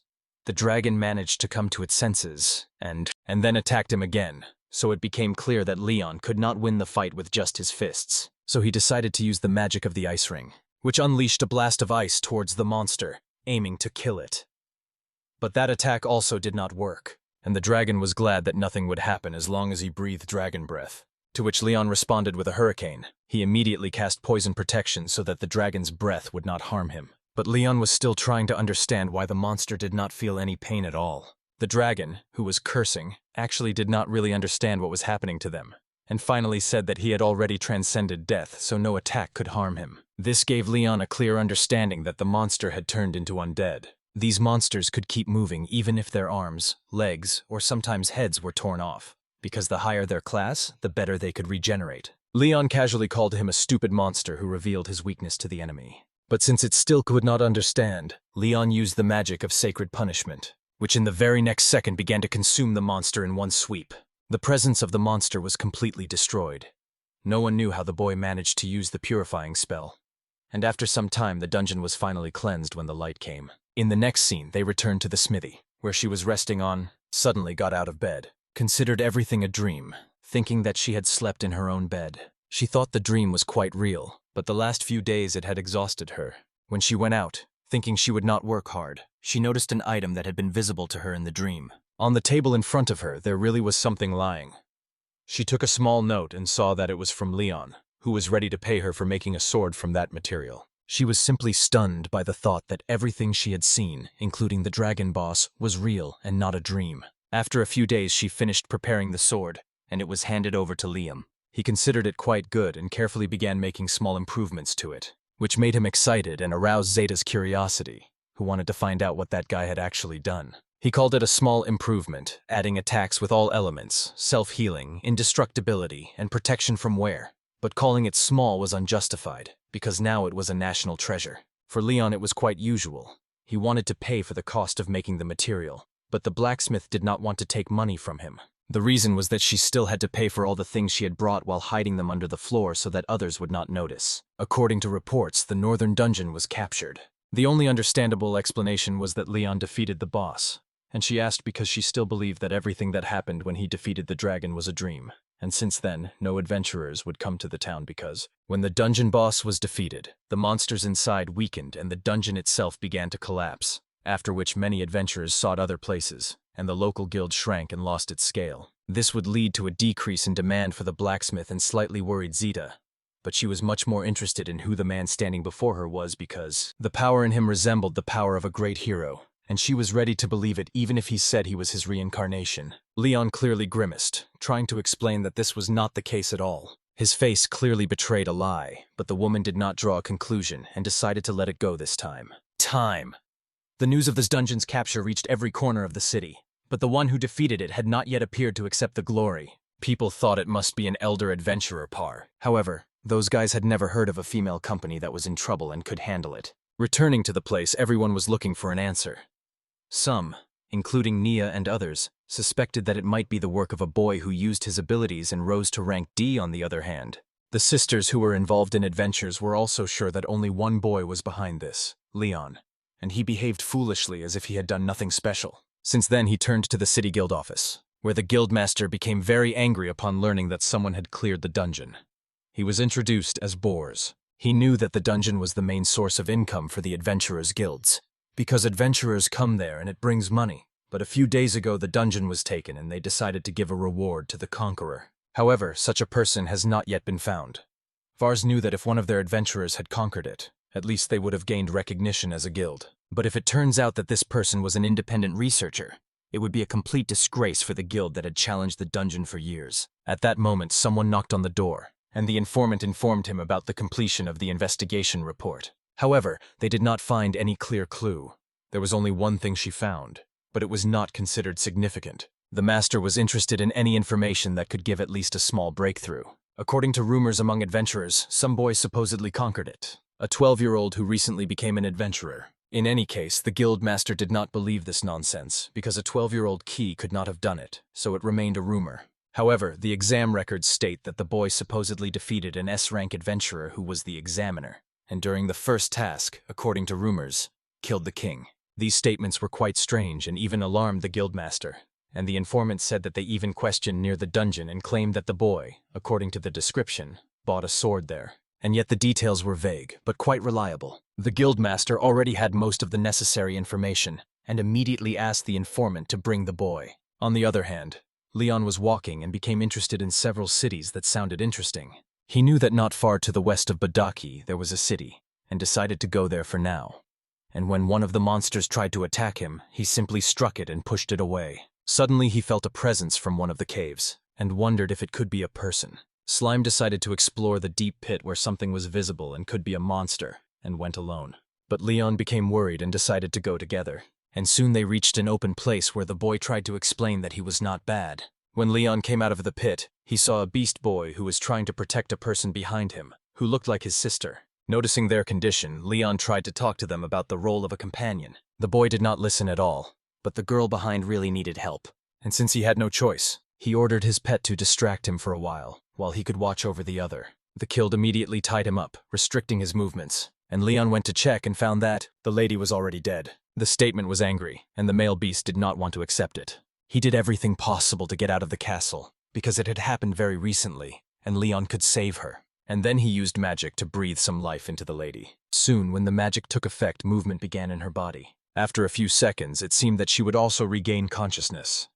Leon then examined the boy's wounds. He almost used his healing magic, and it worked immediately. When the boy's nerves were in order, and all the scratches were healing, Leon knew that although the wounds had healed, restoring strength would take time, so it was good to let them rest. So he used sleep magic to put both of them to sleep, and covered them with a blanket and pillow from the pouch he had taken with him. The only clarification was that they could be biological brother and sister, so when he applied assessment magic, he found that both were of the cat species, had level 2 and barely low stats. Leon noticed that their abilities were quite good, so it should be hard for them to live in the forest. However, the only question that remained unanswered concerned the reason for their presence in that place. After some time, the lady woke up, rubbing her eyes like a cat, and noticed that Leon was doing something, and immediately became alert, trying to scare him away. Leon tried to tell her that he was the one who saved them, but the girl only woke her brother, and now both were trying to scare away the man who had actually saved their lives. Leon remembered that he was once a famous clown who made even the gloomiest people smile. When he appeared, a large crowd gathered around, and children especially adored him. In that case, he decided to do something funny to attract their attention and began making funny faces as if wound up, which really was supposed to make them smile. They did not react for some time, and an awkward silence lasted for a long time. But Leon had already decided that he would somehow cheer them up, so he continued to dance comically. It seemed the children were about to laugh any moment, and to make it even funnier, he really used his stomach powers and expelled air, and left those children in continuous laughter. They enjoyed every moment. After some time, all three sat in one of the corners, and he brought them food for the day. They were told that there was nothing poisonous and it was safe to taste, so both decided to try a little, and in a moment they were delighted. Then he began to eat it non-stop, and after some time even asked for seconds. When the food finally ended, Leon introduced himself. In exchange for the soup, he asked them to tell the truth. and why they ended up in such a place. Both looked at each other and muttered before saying something, and then said that they were twins, who did not know their parents and had been sleeves for as long as they could remember. Their outstanding physical abilities as cat-like creatures were exploited in hard labor, and one day, when they were being transported through the forest, a huge, powerful monster attacked their cart. While the other slaves traveling with them were killed, they fled, saving their lives. And this story was difficult for the two children to figure out on their own. Leon remembered that their bodies were covered with scars. He was sure that these were from their time in slavery, but since they had finally regained their strength, he asked them to set off and not worry about anything. He tried to tell him that the companion he was with scared even the forest monsters. When they went out, they again encountered the monster that killed all their slave friends and, finding an opportunity, decided to enter the cave again. Leon grabbed both of them, trying to calm them down, and then showed them a fight in which the slime was urged to topple the monster. In 10 seconds and with a tackle, the monster fell to the floor from a single blow, and since they won, they decided to go with them. Usually, it would take them a long time to work alongside Leon. He gently carried them in his arms, then ran at full speed, giving them the feeling that they were flying now. During the run, they met other monsters. Leon knocked him down with a single fire arrow without a spell. The monster turned to ashes, which was quite unexpected. After some time, they left the forest and continued as usual. But just then he saw a merchant trembling with fear, and they somehow scared him to the core. The merchant suddenly noticed the two twins. He immediately shouted, ordering them and saying how much trouble he had to endure because of them. When both hid behind Leon, he realized that this merchant must be their master, and the master had already taken out a whip to punish them for running away. Leon did not like at all that the master was playing such a pathetic role, and since he was afraid of the twins, he decided to approach them. But Leon grabbed them from behind again and told him to stop. The merchant clarified that those two were his slaves and asked what he could do. He wanted to punish them. The merchant continued to say that he was their master, they belonged to him, and he decided how to treat them.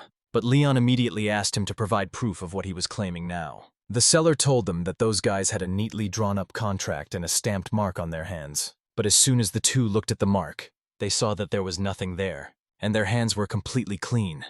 The merchant was frightened and could not believe that this had happened, and Leon told him that there were no traces. The merchant could not punish them because they were not his slaves. He constantly tried to claim that he was their master, but he had no evidence. And this is because Leon secretly used the skill of radiance. And again, it was one of his side jobs. It was easy to perform. And although it was a crime, he agreed. But the merchant was quite angry about such an act and decided to teach the rascals a lesson.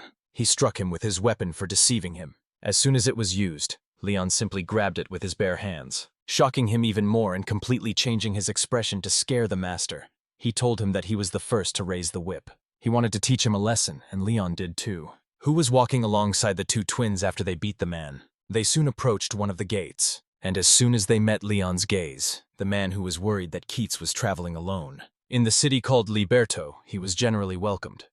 Leon out of habit used the previous name of the city, and the guard explained that the city was renamed because of a great hero who saved everyone from the Demon King's army attack 100 years ago.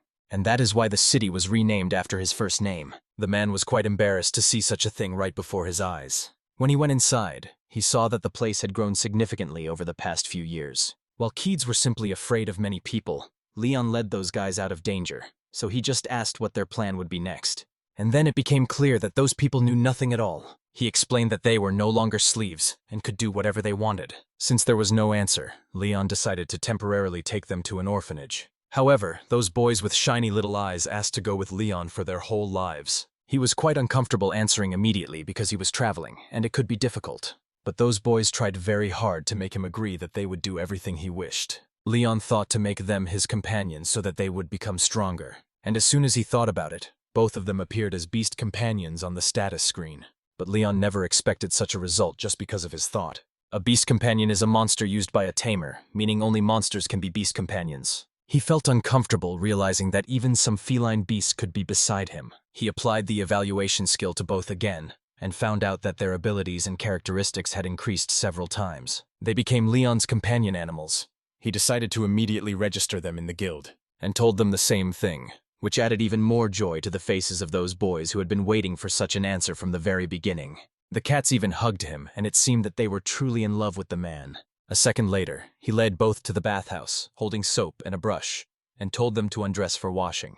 At that moment, the boy really behaved like an older brother, trying to wash them both. They dried their hair with a hairdryer, and then gave them a beautiful dress so they looked wonderful, which those boys never expected in their lives. It's time for him to learn the names of the two. But none of them knew about Annie, so he knew it would be awkward for him. He decided to name them.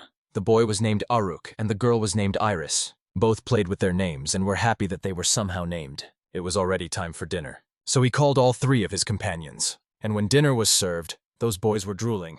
Because of the state of their sleeves, they did not eat it when the question was asked. Leon immediately allowed them. Both twins, out of hunger, began greedily swallowing food as much as they could. The place was quite scary for the maid who served the food. After some time, all of the plates were empty. It was time for them to rest well. And while they were resting, Leon realized that before the adventures they needed basic training, so he planned it for the next day. When he thought about the city again, he felt awkward and strange to see his statue at every step and in every corner of the city, because it created the feeling that people worshipped him. The same thing was happening in one of the corners, where one of the adventurers could not take her eyes off the statue of Leo Liberto, and her companions kept calling her. They had to leave for now. The next day, Leon trained both cats a little, then tied the orc troll with his ropes and ordered him to fight it. Both were frightened by the man's terrible gaze. The man just wanted to say that they were not that strong at all, and he thought that the two of them would be enough to knock him down, but the monster was of a higher class, with which even experienced adventurers had difficulties. But he just asked them to spend time with what they had. Both understood the task, so Leon released him and lightly sniffed his back. When the monster tried to attack them, they kicked him and sent him flying as if he were an ordinary football. Both were stunned. It was time for another training, and this time Leon casually brought a dragon with him. He kicked it again, and it screamed. And when the dragon tried to attack the cats, it was a tough training for them. But in the end, they managed to surpass it. After 3 days, Leon noticed that they were already doing well in battle, so he could finally take them to the guild. It was a branch of Liberto, quite luxurious. When those guys entered, they were greeted by the receptionist, who called them cute kids and was surprised what they were doing here. Leon showed her the adventure map. She was impressed that at his age he had a rank D. Leon asked her to accept 2 more and register them for the next exam. However, she told him that it would be quite difficult when she was questioned. It turned out that to become an adventurer, you need to be at least mature enough to communicate properly with the client, because if such a young person is in the party, their qualification is treated more leniently. Given their age, it would be difficult. Leon realized he would have to keep them without any registration. It was time to choose a quest, and when he looked at the board, he noticed one that caught his attention. The task was to scout a rank C area, and the reward was 3 gold coins. The place was about 30 kilometers from here, about half an hour if he ran, and while he was still thinking about how it might end, someone interrupted him, calling him a brat in a completely contemptuous tone. Leon explained that he was a traveler with 3 beastly companions who were, and travelers too, and the explanation was quite calm. The man could not hold back laughter.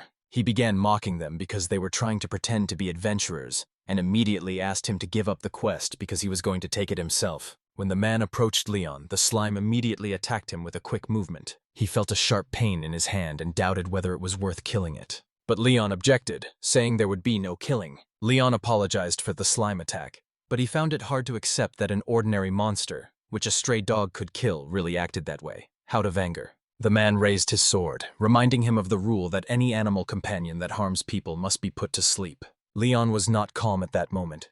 He did not like at all that he said he would film this, so Leon called him wrong.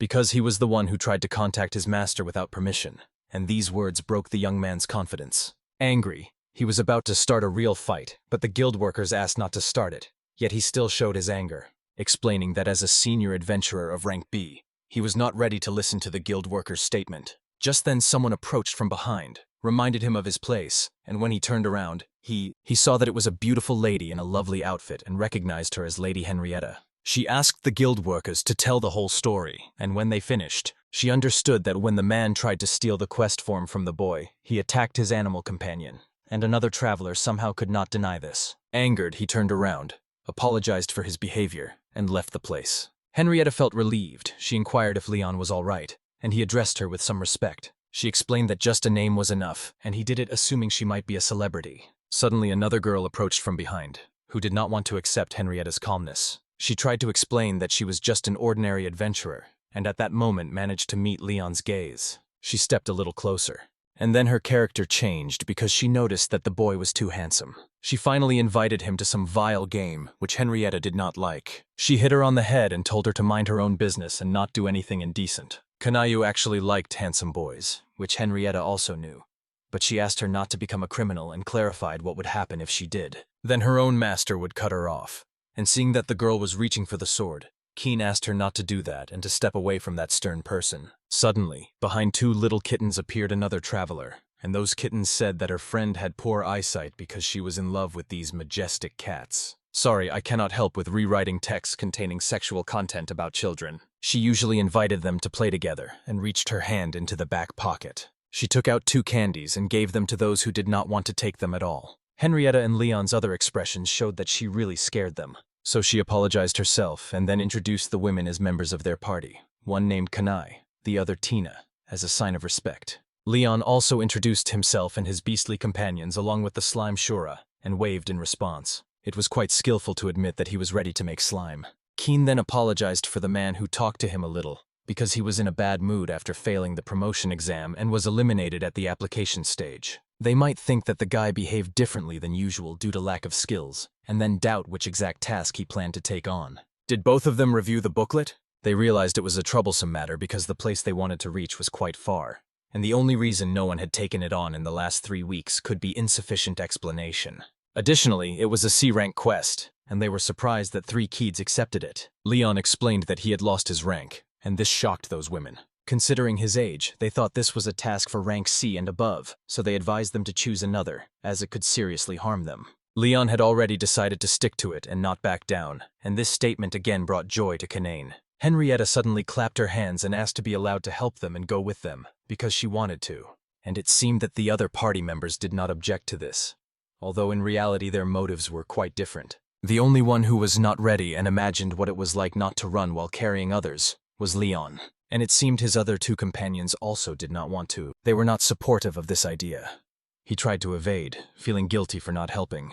But Henrietta constantly asked to go with him because, although Keed had rank D, she was a little worried because traveling with children would not be easy. She sympathized so much that she thought the boy had been carrying everything from the very beginning, but in reality Leon had met them only a few days ago. They decided to explain that they were not claiming the prize he would receive at all, and Leon, knowing that his refusal would change nothing, because those guys would follow him, even despite the refusal. Henrietta was also interested in famous hot springs. Those who were on site had been busy lately, so this could be a good opportunity for them to rest, and it seemed that the other 2 agreed to this. However, their intentions were again directed towards conflict with the nice boy, and the others just wanted to bathe in the hot spring with cute cats.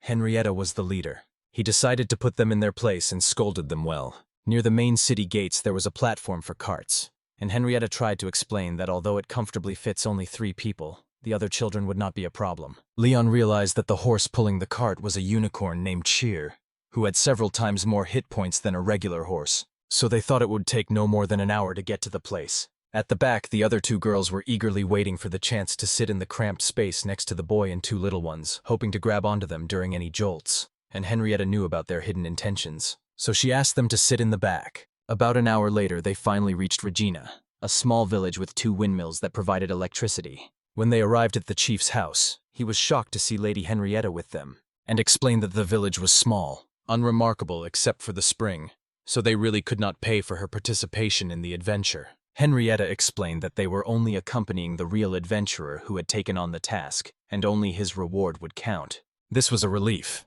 Leon introduced himself as a rank D adventurer, and said he would like to learn more. The chief explained that monsters had started appearing here more often because the forest was nearby, but usually they very rarely came out of it. Because of this, he wanted them to find out the reason for this change in behavior. The only explanation was that something might be happening in the forest, and the chief wished them luck on the adventure, thinking it might be quite difficult. The group immediately went into the forest to look for the real reason, knowing that it was a large-scale job that would take some time. Tina took a step forward and explained that her role as a scout provides skills useful for finding enemies and general exploration. Her next statement that she was good at tracking caused concern among the cats and Leon, who clarified that he was also good at finding monsters. At that moment, even Henrietta was worried that the boy following those 2 might not be the best idea, and they could have been left in some part of the village. However, Leon was convinced that they were capable, and despite their appearance, they were not just ordinary keys, and could come in handy in battle when they delve into the forest. Henrietta found it strange that they were already waist deep and had not encountered a single monster, and Tina also did not sense any monsters, so something strange must be happening here. It was quite difficult for Leon to notice someone's presence when he used his abilities because they did not cover the entire forest. Immediately, he decided to use the power of the whistle to lure all the monsters, and the echo spread throughout the forest. It was then that they noticed something approaching. He even warned the others in the group to be careful because a monster was coming from the southeast. But Tina, as a scout, had not noticed anyone until that moment. Suddenly, when it approached, she also felt that something was coming from the southwest. The group was surprised that the boy sensed it earlier than Tina, who worked as a scout, and all three decided to be on. And the monster that appeared was quite large. It turned out to be a giant tarantula with a danger level of A. They were shocked that such a monster was hiding in the forest. Henrietta stepped forward, and Kana, as a mage, decided to use magic and created an earthen wall for protection. They were worried about the children and asked them to stay behind. Henrietta continued and struck the monster with her sword. With one strike, he cut off one of his legs. Leon explained that other monsters had come as well, and their number was considerable, but they needed confirmation. They asked and found out that it was true. Without wasting time, many of them set out, and there could have been 20 or even more. However, the news was not pleasant, so it was not worth dwelling on it for long. Henrietta also could not cope with one of them. Her leg got stuck in the web, and for the next few minutes, they were surrounded by dangerous level B monsters in huge numbers. 3 members of the group tried not to fall behind those creatures, knocking them down and cutting them. Still struggling with the web, somehow one of them lost balance, and a monster was about to attack him from behind. The slime ran up and with one tail strike knocked him back, saved Kanaya from trouble, and received thanks. Leon noticed that it was not worth staying in the middle, and asked the other 2 to wait while he moved forward. He took the sword and decided to deal with the monsters. Henrietta tried to stop him, but it was already too late, because he had already started delivering chopping blows with the sword. I cut the monsters in half and strike 3 more, who are hard to even scratch. His movements were fast, like a sword strike. He knocked them down with just a few single blows. The giant monster realized that its companions were being killed, so it changed direction and decided to attack Leon while Henrietta was still trying to free herself from the web.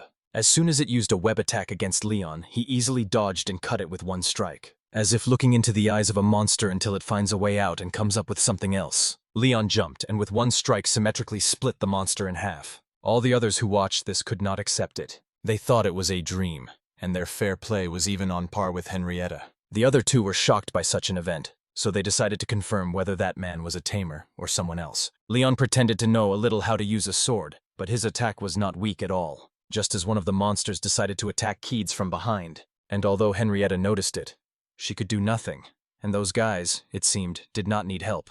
Pushed him away with a single kick and instantly killed him. The team needed time to realize what had happened, and although they thought it was all a dream, Tina was still blushing because the little ones were so strong and cute, and their surprise affected the course of the battle. But Leon had already noticed that something much more dangerous was approaching them. As it approached, he realized it was a boss that had damaged all the trees in the forest. Soon it reached them and turned out to be the Tarantula Queen.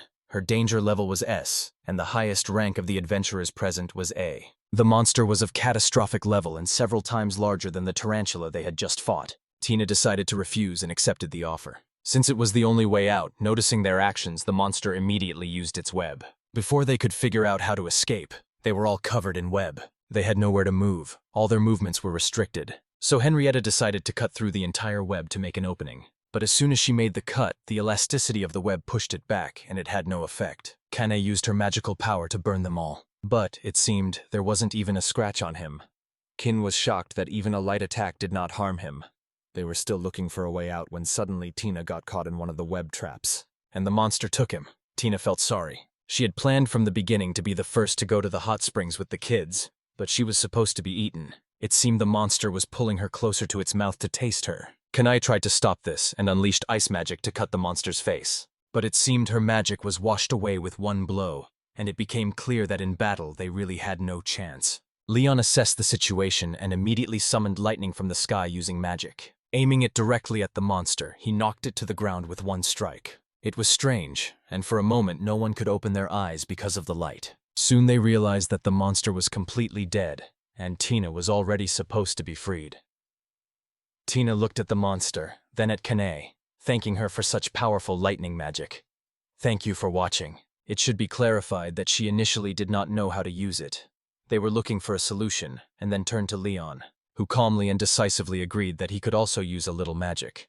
His little again contradicted what he actually did. They realized that the queen monster was also defeated. They still had many questions that needed answers, but they could not understand where to start. The man they saw could recognize enemies, fought with a sword and used magic, so he was practically a whole team by himself, pretended to play with the kittens, and enjoyed it. They considered it precious and constantly drooled, so the leader told them to watch their manners and not pay attention to it for now. The only clear explanation for the presence in 4 was the queen monster. A bunch of spiders scared the others, so those monsters headed to the village. Moreover, the monsters in the forest disappeared not only because of fleeing, but also because the spiders ate them all. If they are not stopped, they would probably eat everything in the forest and eventually come out to attack people. Regina. The nearest village would be the first target, and since there was nothing left in the forest, this was a relief for Henrietta. Leon realized that it was better to take them all down at once. He used his whistle trick again, which surprised the other party members present. When they asked for explanations, he said it was done to lure the monsters, and now thinking about it,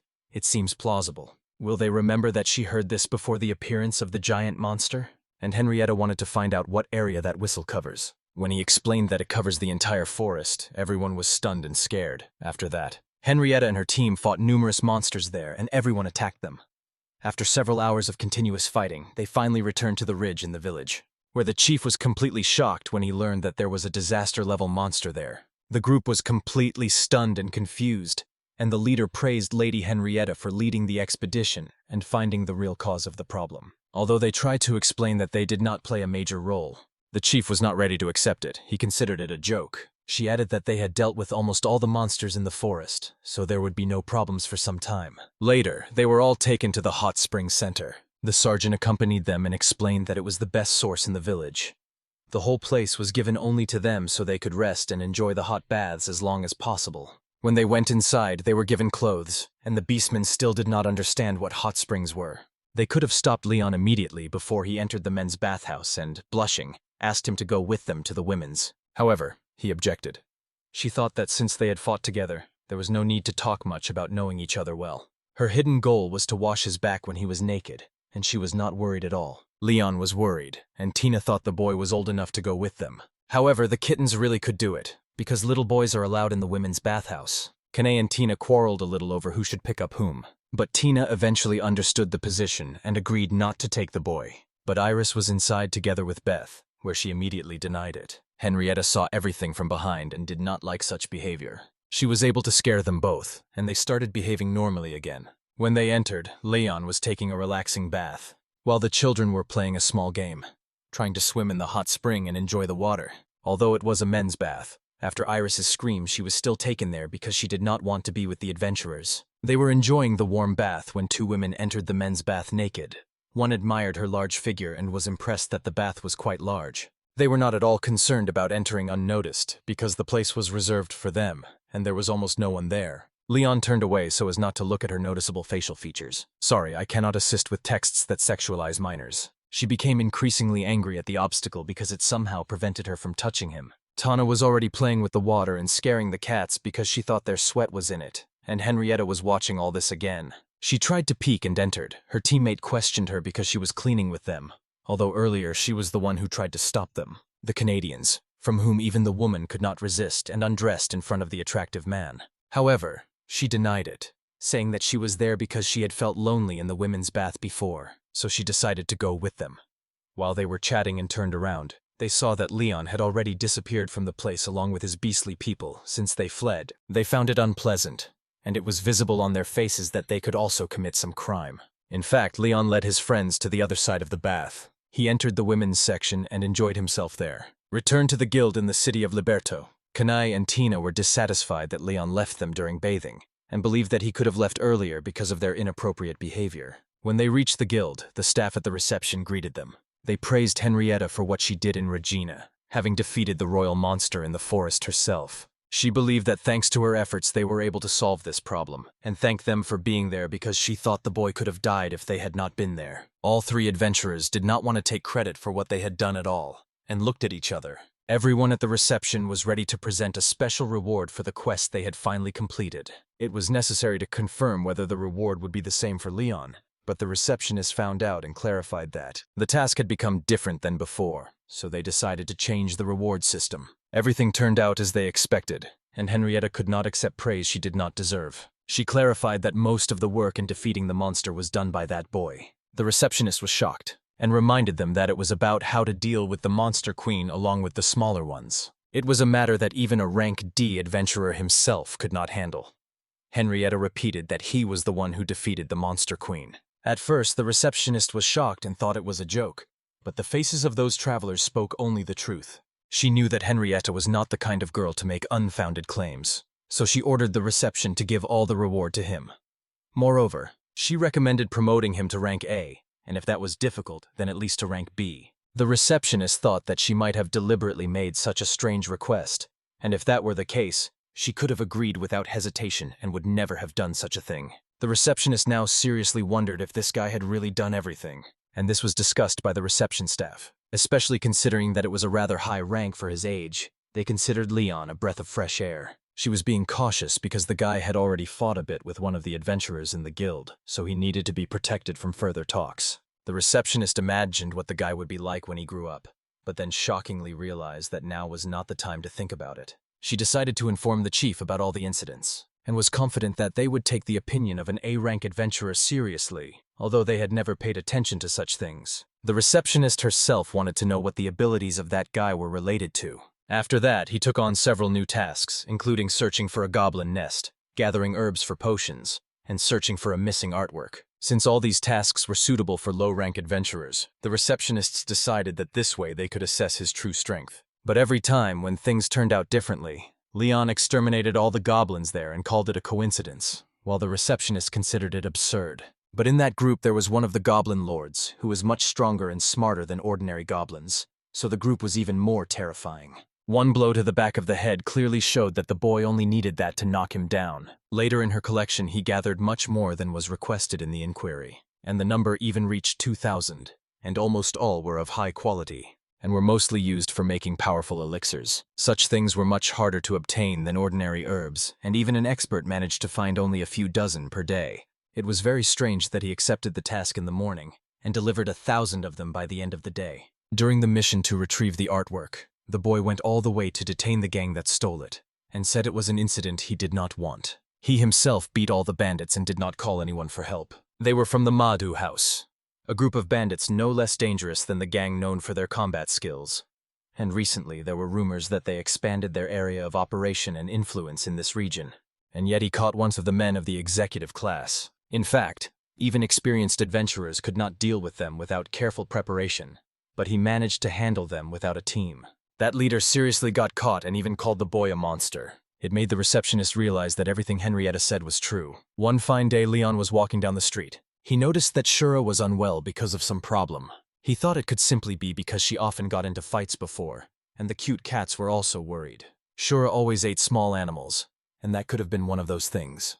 Before he could understand anything else, the slime began to glow and thought that something was wrong with it. He immediately decided to take the creature to a specialist. He believed that someone in the city could take care of such a being, and perhaps even the guild workers could help.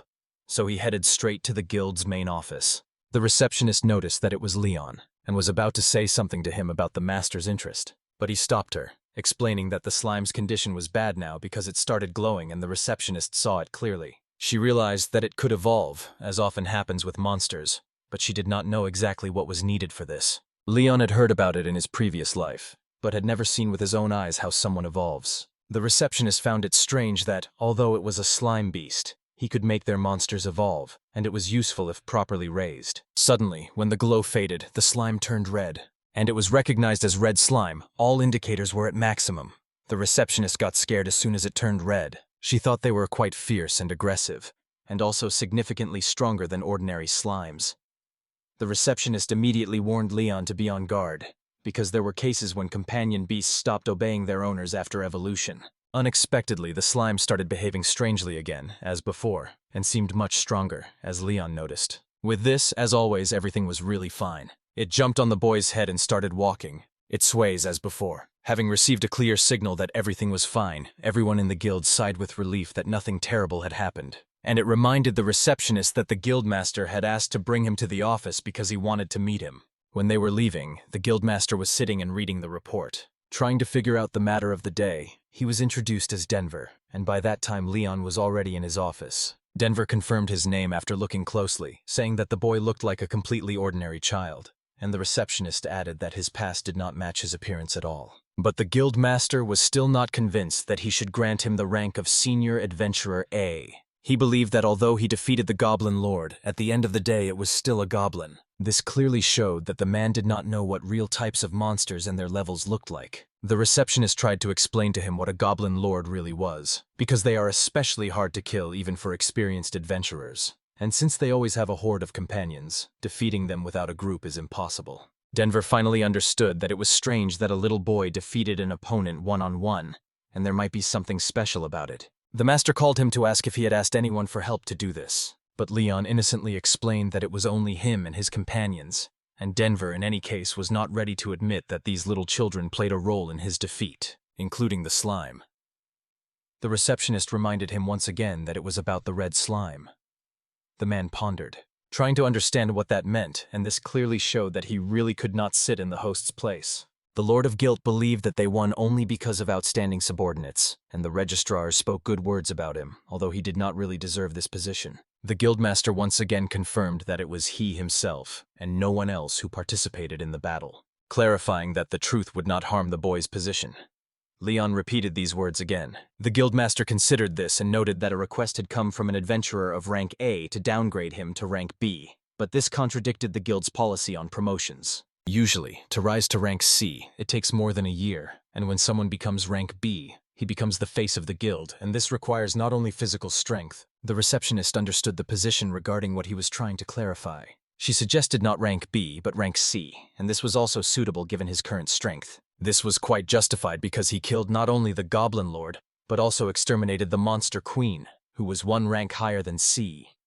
The Master of Guilt considered this a suspicious claim. But this time the receptionist could no longer endure it because she did not want to admit that Lady Henrietta was a liar. Having no other choice, the guildmaster agreed with this claim, and was still thinking whether it was worth considering.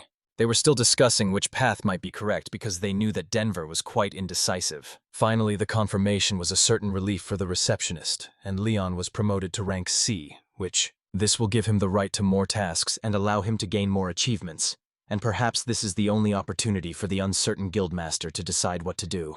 And behind this was a hidden motive that she would also get a promotion that day. At the guild headquarters, Leon met again with Henrietta's team. They congratulated him on his promotion to rank C, but believed that his level was much higher than assigned. But this must be a restriction of the guildmaster. Everyone gathered there for some expedition. It seemed that adventurers were summoned, and there were many people standing there. A guild employee approached and drew everyone's attention to explain why they were gathered. Since the guild itself requested it, they were assigned to investigate the recent wave of key kidnappings. Liberto is a city under strict control.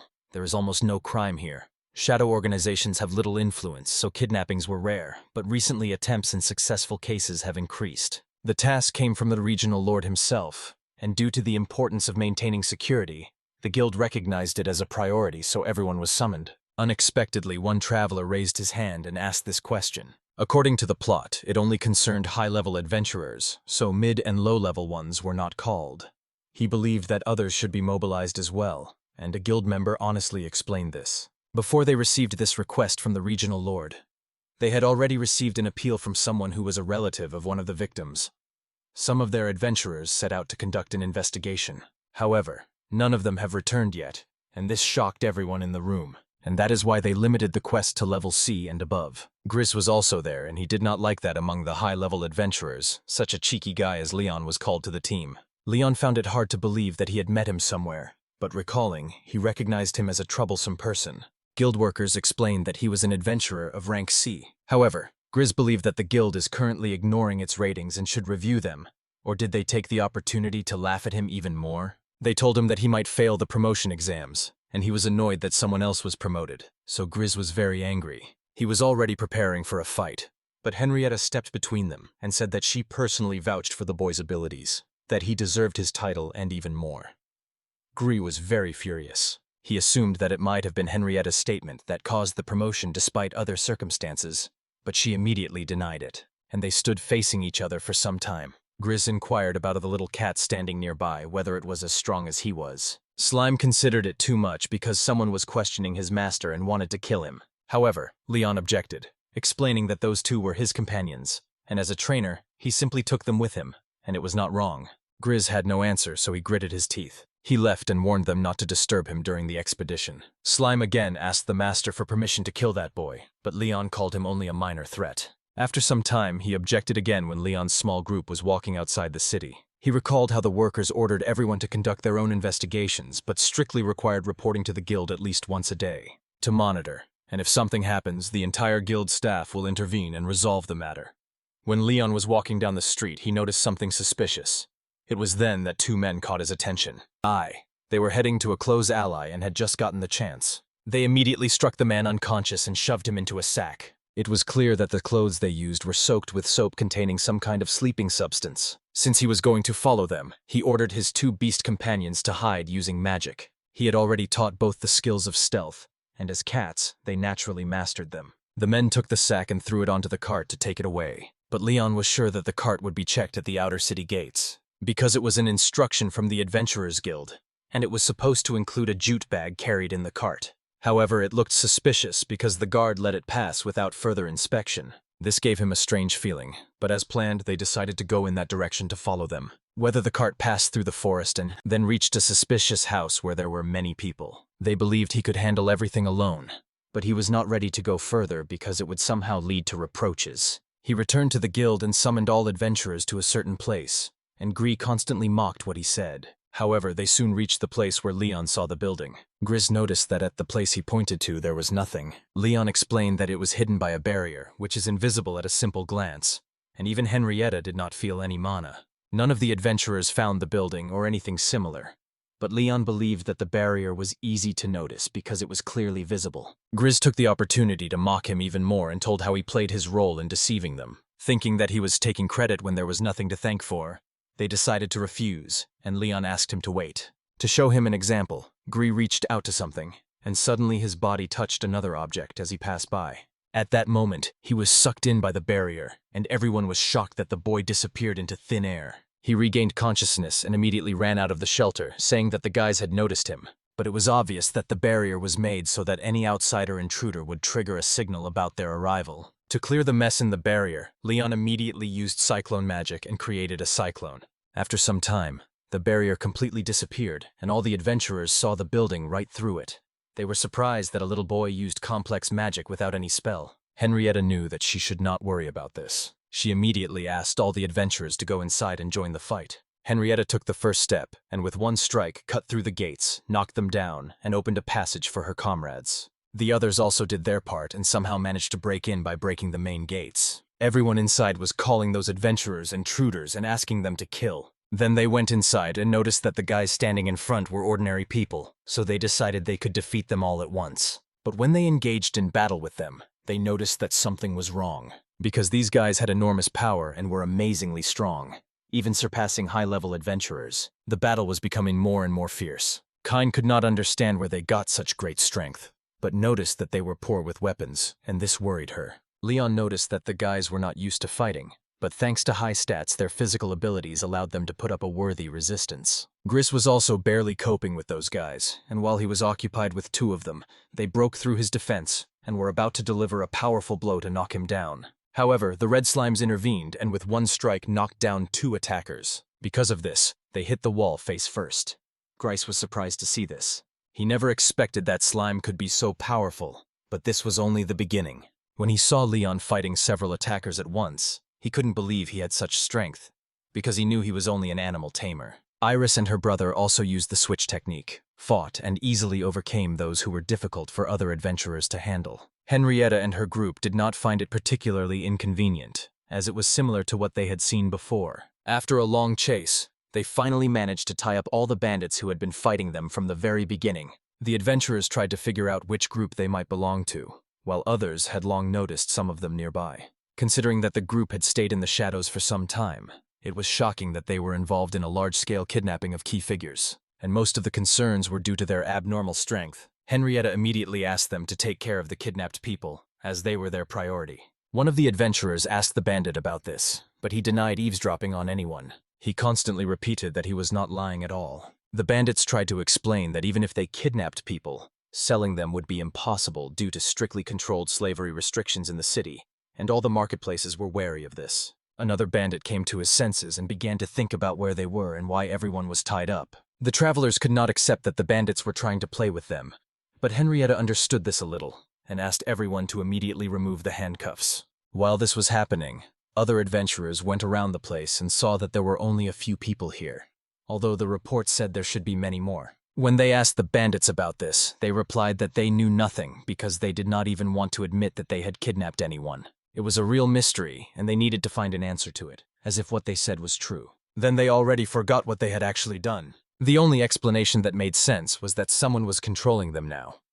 Leon stepped forward and agreed with this, but the adventurers were not ready to accept this, because they knew that controlling someone required a mind control spell. However, the mind control spell was so complex that almost none of them could use it. Moreover, they had never heard of anyone being able to control so many people at once. Leon thought about it, but for him the spell was quite simple, because he cast it on much more. And another believed that casting such a spell was a difficult matter. Remembering his previous life, he recalled that only a few people could cast such a spell then. Others clearly understood that the one who did it had stumbled upon something very important, and then asked Leon to find out who was involved in this. Instinctively, he clarified that the person was right here. This caused a complete commotion in the district, because everyone looked at each other and considered themselves guilty. Leon, without saying a word, used the magic of the fire spear, creating a circle, and directed it at the bats sitting on the roof. As soon as it hit the target, those birds began to flee, and the adventurers called to stop them immediately. Leon took the first step again, and with the help of magic released several fire arrows in their direction. Caught them with one shot. Soon the fire covered everyone, and those bats fell to the floor in the next second.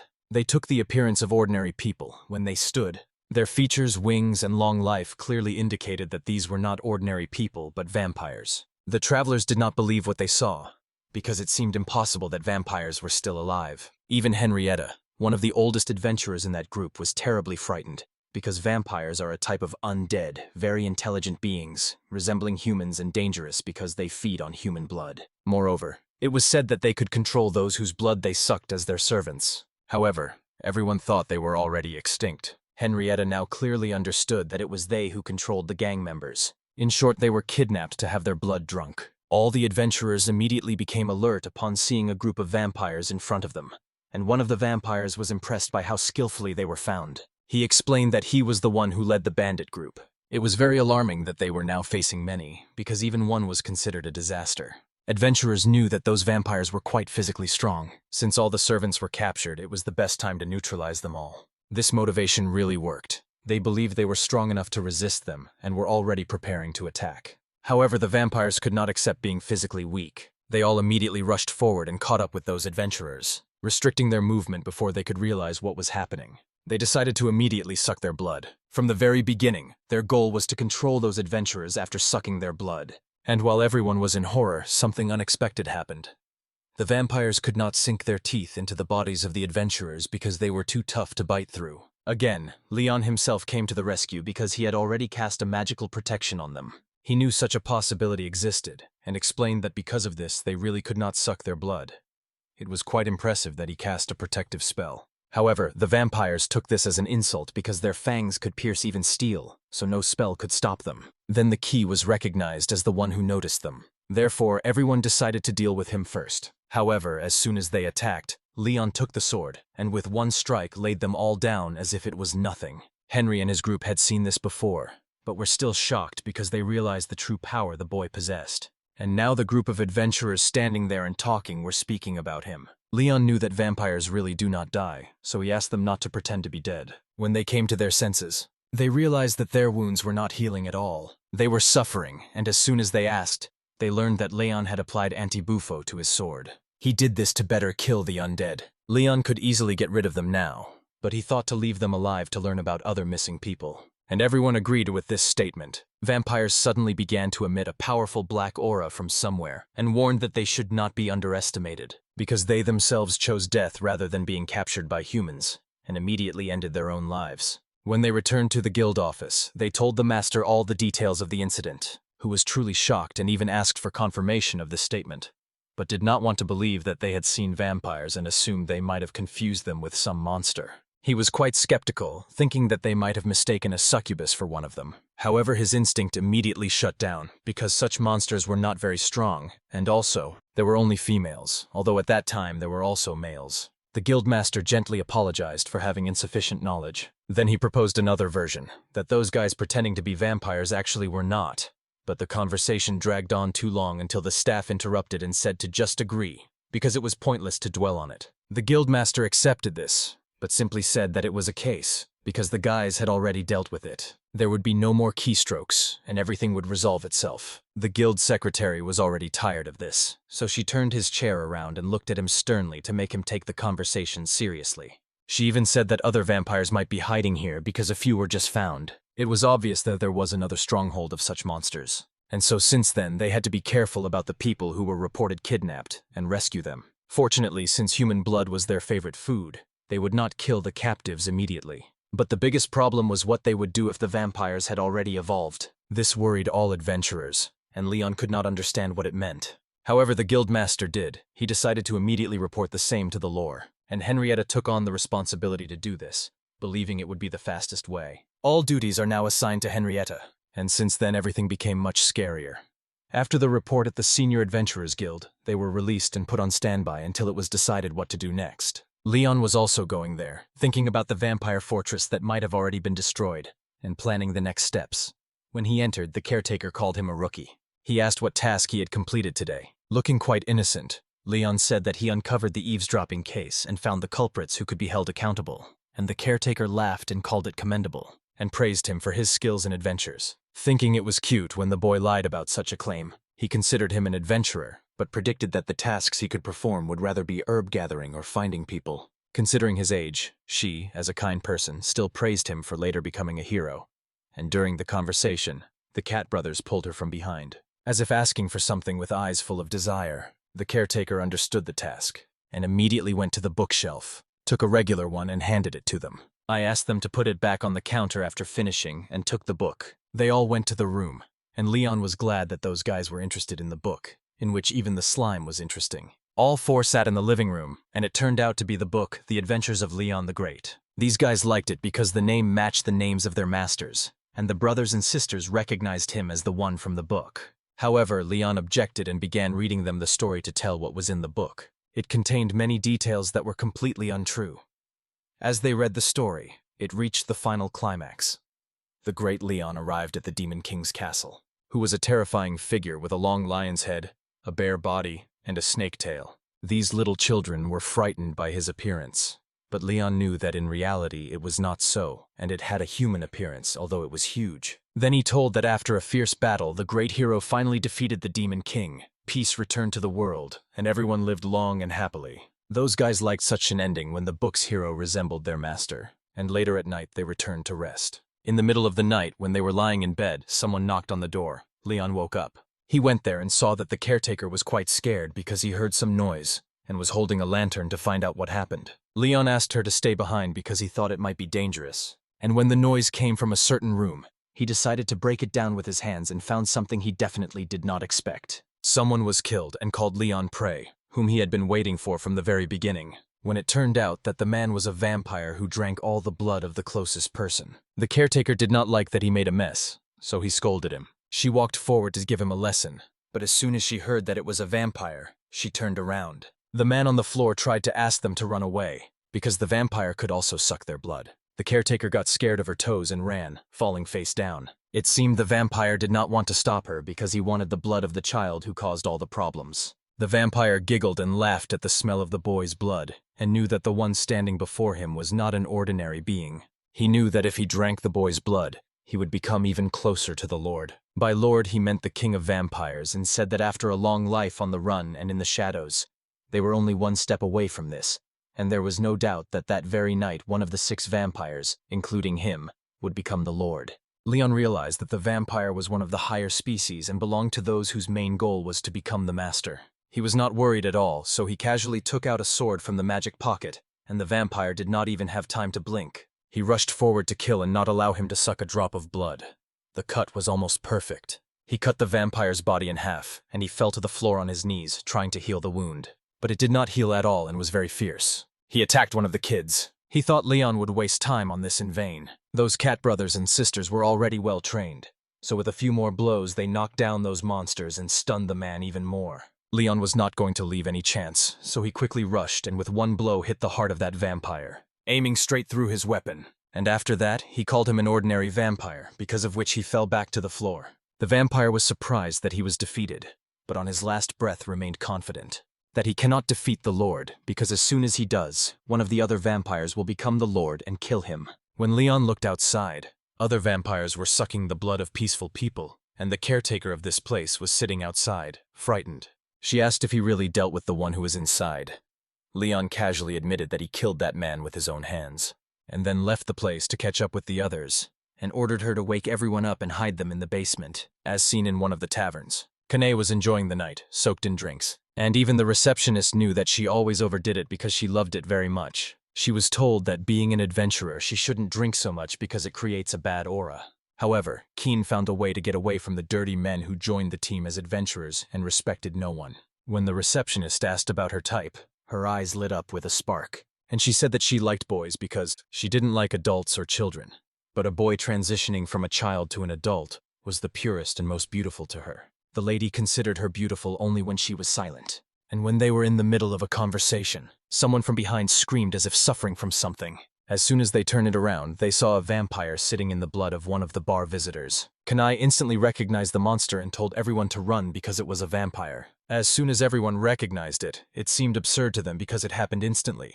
But later they agreed with her words, realizing that she was one of the experienced adventurers. When the man sucked all the blood out of the person, he let him fall unconscious to the floor because he was interested in the adventurer's blood. Kanai trembled from the vampire's aura, which meant that the vampire was of a higher rank. On the other hand, he began to like Kana's blood. She realized that now was not the time to fight them, so she immediately ran. But the vampire was not going to let her go so easily. She reproached herself for being drunk exactly when she was needed the most. And exactly at the moment when she left the tavern, she noticed that the man had already left the building very quickly, and now stood before her, knowing that she had no options left. Kani decided to give this a chance to win the battle, because the shot could not take her life. When the scene changed, Henrietta was not dressed as a princess in the castle and felt uncomfortable in the dress. She came as a traveler. But the head maid did not allow her to stay in the previous outfit, because she belonged to the local aristocratic Albert family. And every time she met with her feather, they always talked about her marriage. But everything changed when she met him after the vampire incident. She immediately understood the situation and had already received a night order to be on alert and defend the city. She immediately changed into her previous adventure clothes, and then approached the bookshelf and took something from there to study. She took one that was again about Leon and his past life, and it said that once the city was saved from destruction by a famous hero. It was clear how grateful people were to him now, as they had already renamed the city to Libretto. Henrietta simply did not know what would happen if the incident repeated. About 100 years ago, a group attacked the people of this land as part of the Demon King's army, which was actually a horde of vampires. The Vampire King, who was a lord. They developed by rising in rank, and when one of them developed, he became a vampire lord. Only one vampire lord could exist at the same time, and compared to other vampires, he was incredibly strong. She feared that after so many were kidnapped and much blood was drunk, one of the monsters could have already turned into a vampire lord. And this could be very troubling if they attacked the city, because there was no great hero there. While she was still reading, she heard constant pounding at the door, and when she ran out, she saw that the maids were already bustling here and there. She was informed that vampires had appeared all over the city. The exact number was not given, but probably there were very many of them. Fear became reality, so she immediately took a sword and went into battle as the most experienced adventurer. She began to chop vampires with her attacks, and when they lay on the floor, she dropped some holy water on them, turning them into ashes. This was Leon's advice, in which he told her that if they could not kill the undead by storming, they could use holy water instead. It would weaken the creature, and that is why she brought it.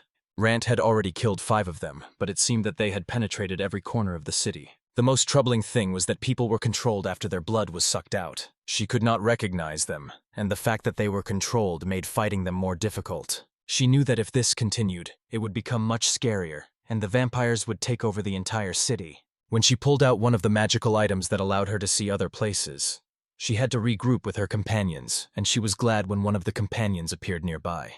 Her happiness lasted very briefly, because the next moment, when she raised her eyes, she noticed that the vampire was holding a corpse in his hand. The appearance was quite frightening, and on his head was a crown in the shape of a star. It was clear that her aura far surpassed any other, which Henrietta had never met anyone like him before. His terrifying aura was incomparable to the vampires she had just fought, and there was no doubt that he belonged to a higher rank of the species, which far exceeded what was in the books. It became clear that this was the Lord of the Vampires. The vampire suddenly spoke and recalled how the Lord of the Vampires was killed by a hero, and that night their clan lost more than half of its strength. After they were turned into weaker vampires, they were even considered lower than humans. However, they barely survived, drank the blood of beasts, and for many years were in the shadows.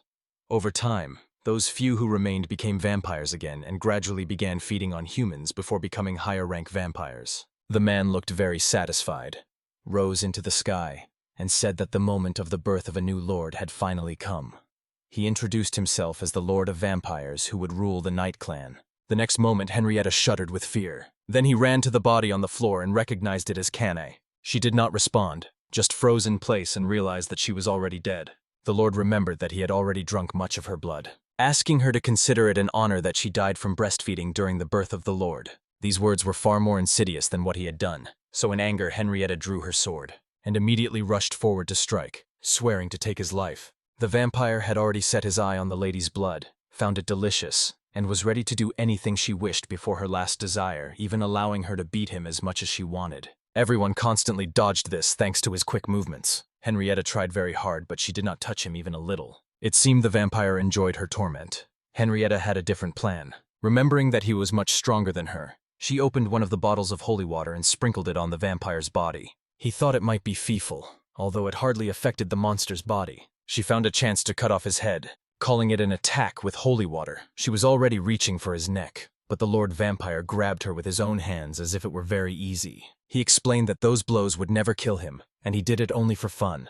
He slyly told her that the water would not affect him because he was the Lord Vampire. Henrietta was angry and scared, so she immediately stepped away from there, thinking to keep distance so that the Lord could not suck her blood and she would not turn into the undead, which would also allow her to buy some time and assess the strategy. The Lord realized that she wanted to return, but delivered bad news.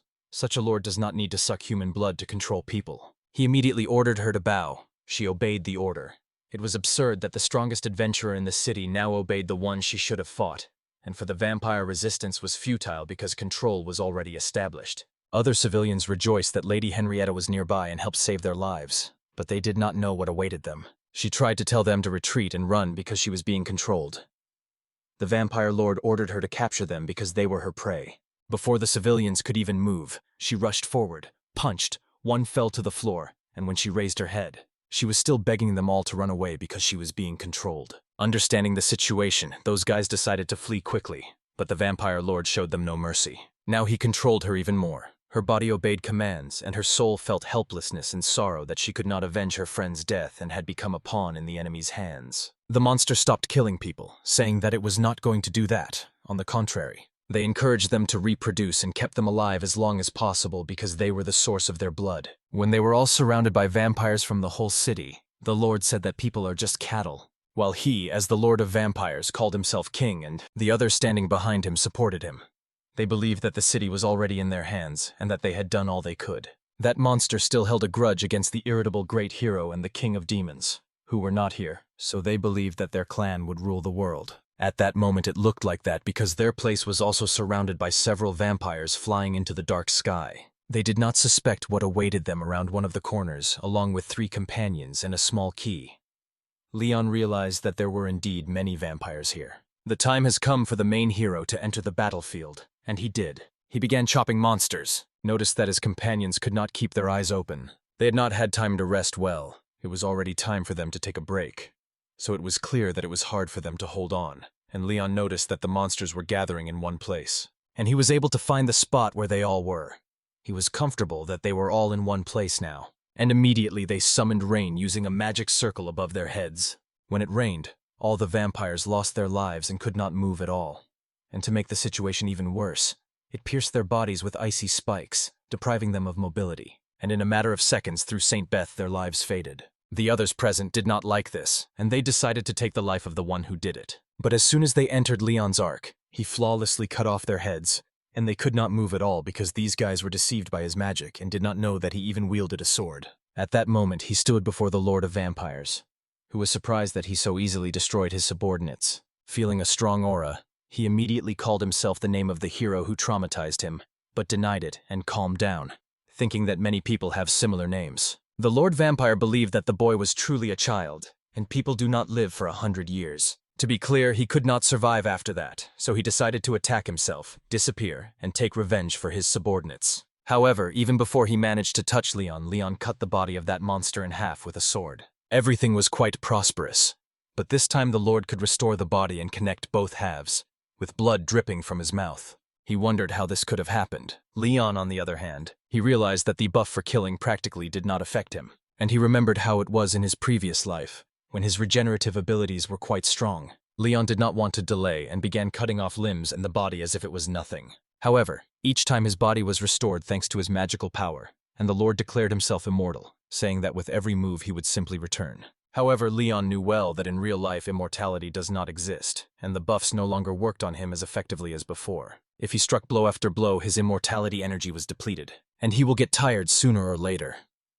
Remembering this, he tried to understand how much time the task would take, but he did not want to drag it out so long, so he decided to use something else. And just at that moment he realized he could not move on his own. Chains were visible on him, which were a mind control spell, and the Lord was glad he finally found a way to deal with Keed. When he came closer, he clarified again that he did not need to drink anyone's blood to control people, but he was interested in Leon's blood. Leon had just found an opportunity and took it, cutting off that Lord's head, forcing it to fall to the floor like a football. He could not recover. He was still amazed at how the boy broke the mind control code.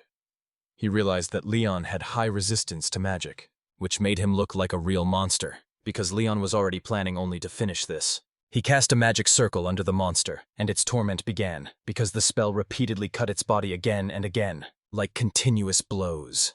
His suffering intensified when Leon used Hellfire, which burned the monster's body, and the more it tried to recover, the more futile the attempts were, because the flame summoned by the Demon Lord would not go out until the target was completely burned. Such realization scared Henrietta, because she knew the boy was strong, but it was much more than just strength. He always thought his power was stronger than rank A adventurers and corresponded to rank S, but she never thought that he could stand against the Lord of Vampires. The boy's identity did not correspond to any rank among adventurers, so he was on a completely different level. At that moment, the Lord of Vampires begged for mercy and was ready to give his life, but Leon sneered and said that he would not let himself die. Make him more resilient. He really wanted to learn about those flames that tormented even demons. After some time, the suffering finally ended, and Leon was glad that he completed the goal in less time than he had imagined. But at that moment, Henrietta simply could not hold back the feeling that she was holding her friend in her arms. She lost Kanai in battle. He had always been her good friend, and she could not hold back tears. Leon noticed this, and when he approached to touch her, she tried to pull away. But at that moment, he used his resurrection magic again, which he had already used to save Iris. The light was too bright, which made Henrietta close her eyes.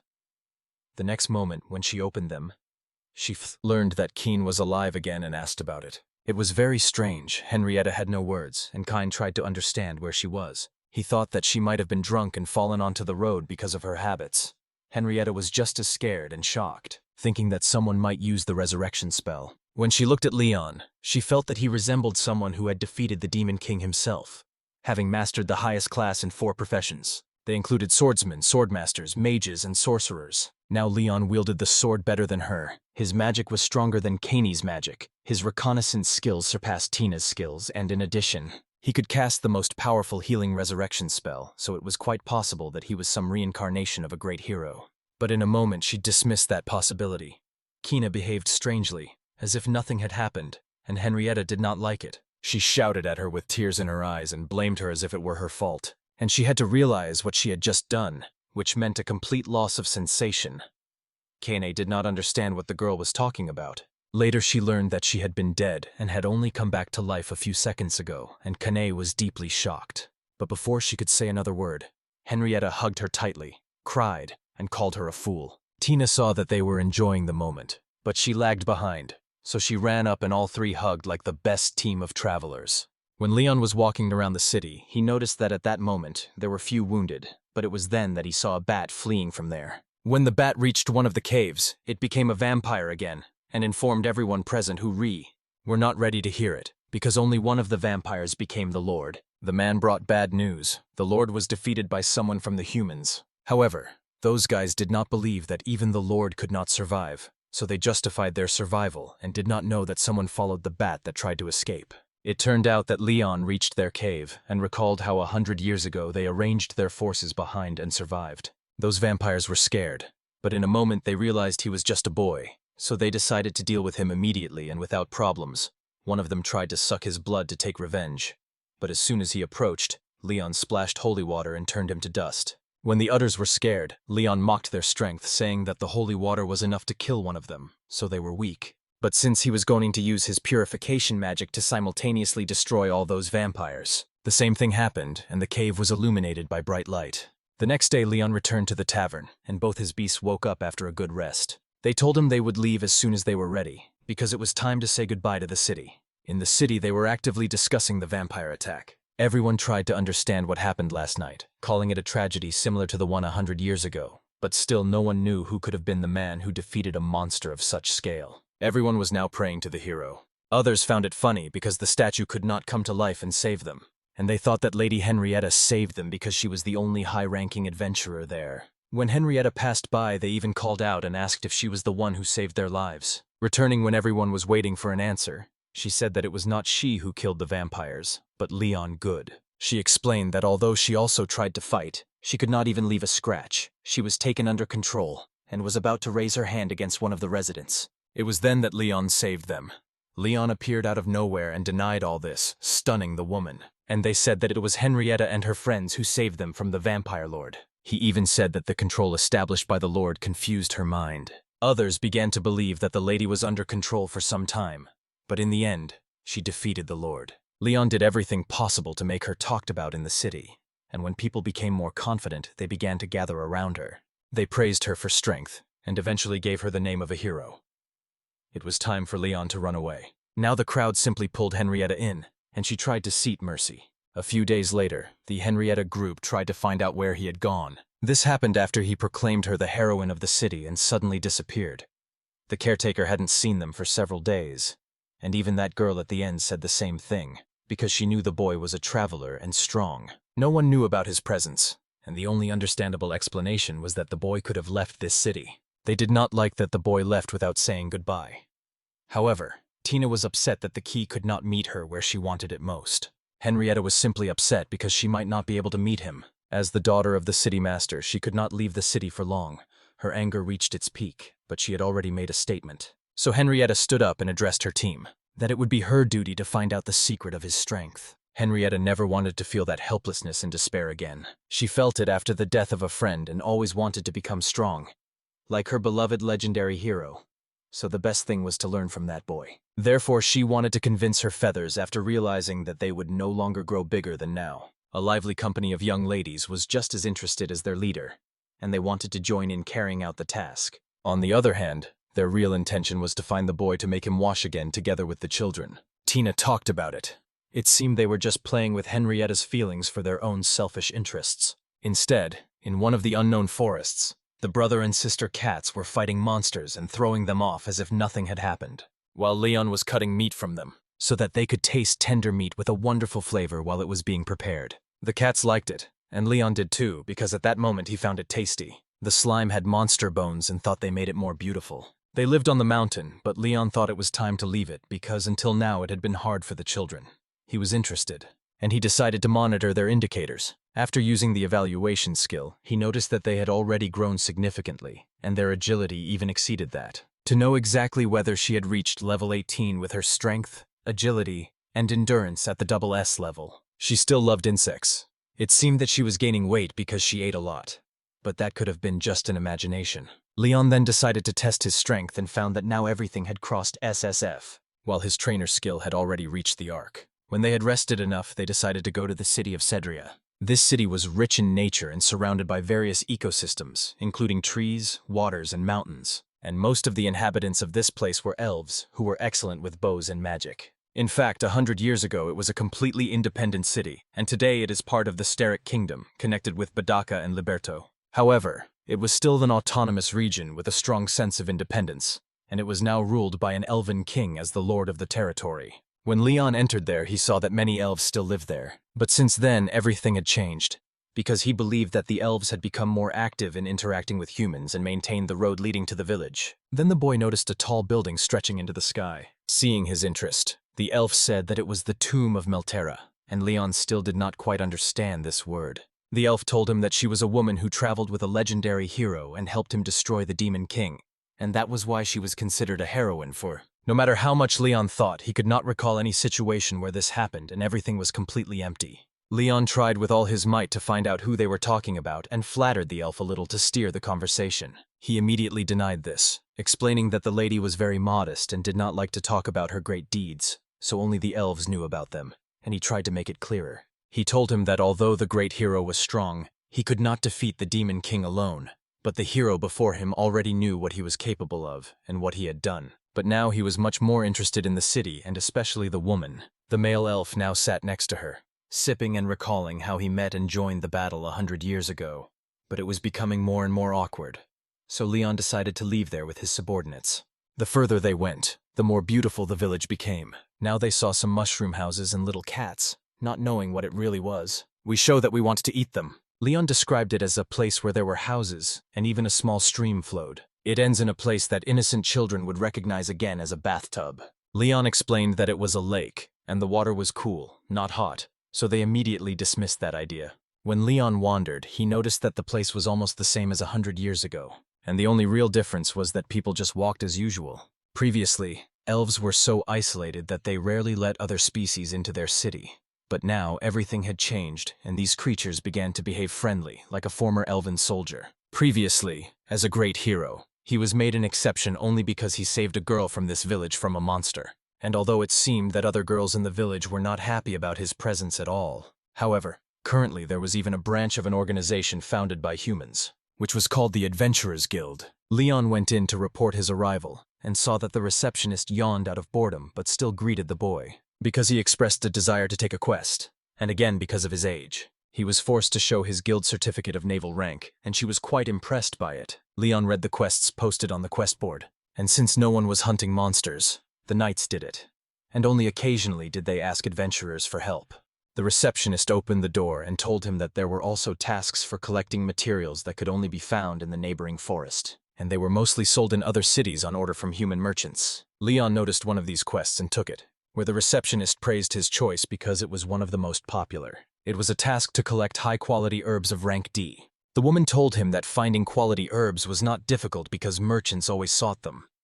Leon took on this task, but before going to the forest, they decided to rest in one of the restaurants to eat well, and the owner was quite surprised that these children turned out to be travelers despite their appearance. Leon asked about a room where all four could stay together, and as soon as permission was given, Shura waved to the lady, showing that he considered her smart. Leon ordered food for 3 because it was dinner, and he knew that Shura ate a lot and was quite heavy. There were many people at the dining table, and they sat in the middle. There were also a few people sitting there murmuring that elves are cute. But the next moment his companion asked to be silent because the rules were very strict, and the guards would immediately kick him out as soon as they found out about it. When the food was served, another cat started constantly eating it, and the next dish was too much drawn to itself, which someone ate by dipping it into the soup.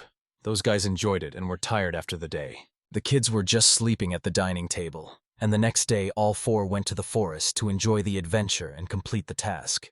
Leon was calm because the knights were now dealing with monsters, so there would probably be no attack and they could continue working on the task. And Leon found one of the herbs and the little kids were also interested in it. Leon showed them, and they both started sniffing to catch the scent.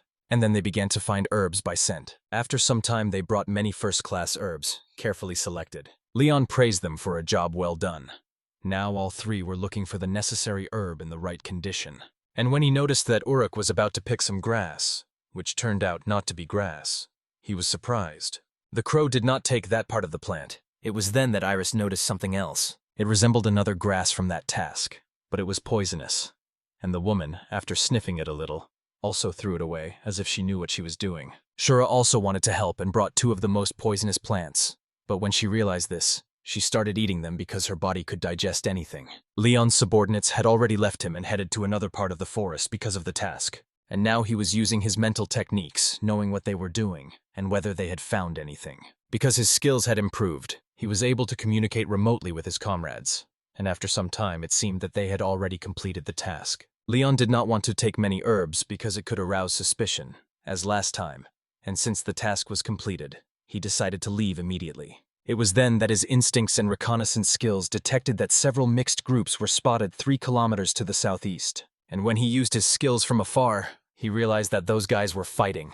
He wanted to monitor what they were doing. He immediately went there and saw that many elves were now fighting a monster resembling a tree and its companions. It was then that 3 low tree monsters grabbed all the arrows flying at them. Suddenly, the commander of the front elf squad, a woman, lit an arrow and shot it at one of the monsters, burning it to ashes. She ordered them to shoot as much as they could because she believed they could easily protect him. By order, all the elves ignited their arrows with fire magic and tried to wound as many monsters as possible with these arrows to turn them into ashes, because they were a little lucky. That luck did not last long because a huge forest dragon appeared and took command. Due to loss of concentration, those elves now even had problems with the tree monsters because there were very many of them. So the lady who commanded asked them not to lose vigilance and not to get distracted, ordering them to return to their formation. The huge tree-like monster somehow understood her words, decided she was the first target, and shot its trunk at her like a bullet. The other elves were worried because they believed they would not be able to stop it. Out of nowhere, Leon stood in the middle and cut the bullet in half with his sword,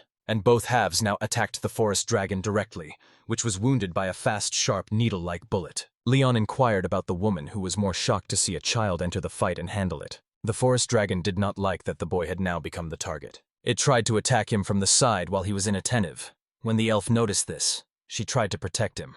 Leon instead relied on his strength and used explosive magic with his hands, destroying the forest dragon with one blow. The other elves were shocked when they realized that the boy had caused an explosion that was able to bring down the monster, and it was one of the high-level complex spells that the child used without words. He was considered a high-ranking mage. Others worried that he might use other techniques, including swordsmanship. Leon asked his comrades to deal with the other beasts that were now causing problems, and soon the 2 of them took control of those tree monsters. The elves were worried that the little kids would be thrown right into the middle of the battle. Those kids were fast and strong enough, so they dodged every attack and stunned the present elven knights, and then they kicked to push the monster away, causing it to split in half from the sudden blow, and now for those who worried that they were children, this became a serious fall. The cruelty continued, and the big monster now had difficulty coping again when it used the bullets that wounded the elf. However, due to great speed, those keys avoided it and now targeted something incomparable. When they tried to attack it with kicks, they failed to deliver a powerful blow. Only a scratch resulted.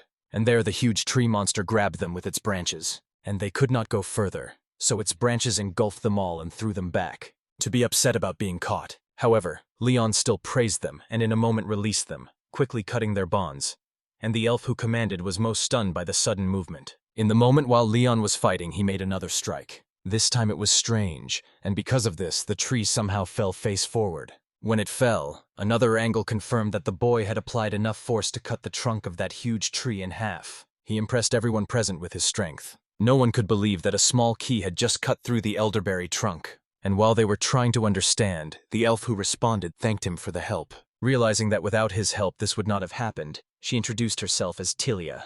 The group consisted of the Knights of Cedria, so Leon, the most Enchiridion, introduced himself. Philia initially doubted a little because of his age, but when she felt his strength, she had no more doubts.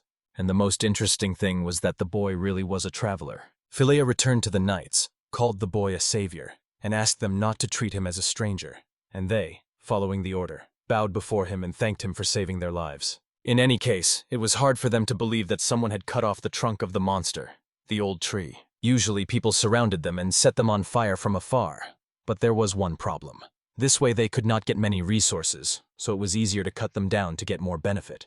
Philia explained that such a technique was not very common, and Leon himself was not either. And this again made him realize that he had overdone it, although he knew it meant nothing regarding the resources. LA decided to hand them over to Leon, including the materials of the forest dragon. They offered to buy material from him, because what they had killed was very low quality and completely unsuitable. Leon knew there was plenty of material, but as the group commander she was ready to take it because it would be needed to make much better weapons. The only question concerned the transportation of the material, but Leanne decided to take that upon herself. And then he carried one of Trump's monsters, and simply began putting it into the bag as if hiding money. This act was the most destructive, because those people now wanted to find out the truth about the bag, which was declared a box with things. None of them knew that an ordinary chest could hold so much, because large things really would not fit through the opening, but those guys did it as a simple daily task. Leon expanded the opening as much as he wanted, and that was an obvious feature.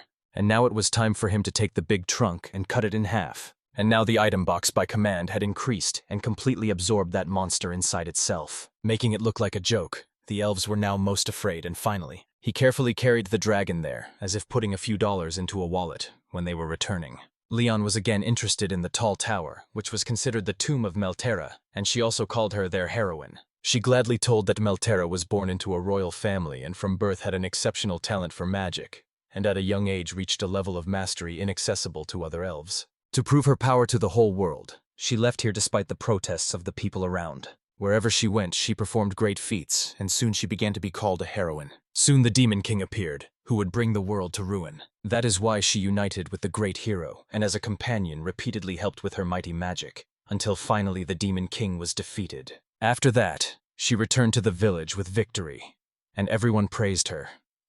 But for some reason she locked herself in the tower she had built herself. Soon news came that the great hero died in battle with the Demon King. The only reason for her restraint was a sense of responsibility, and that is why she never left the tower. However, everyone believed that the lady there had committed suicide, and therefore the tower was mourned because of her death. It was through her that the Eldie stopped feeling isolated and began interacting with people, although Leon already knew the whole story. He could not find any resemblance to that woman, because in his previous life he had no one by his side. He never joined with others for long.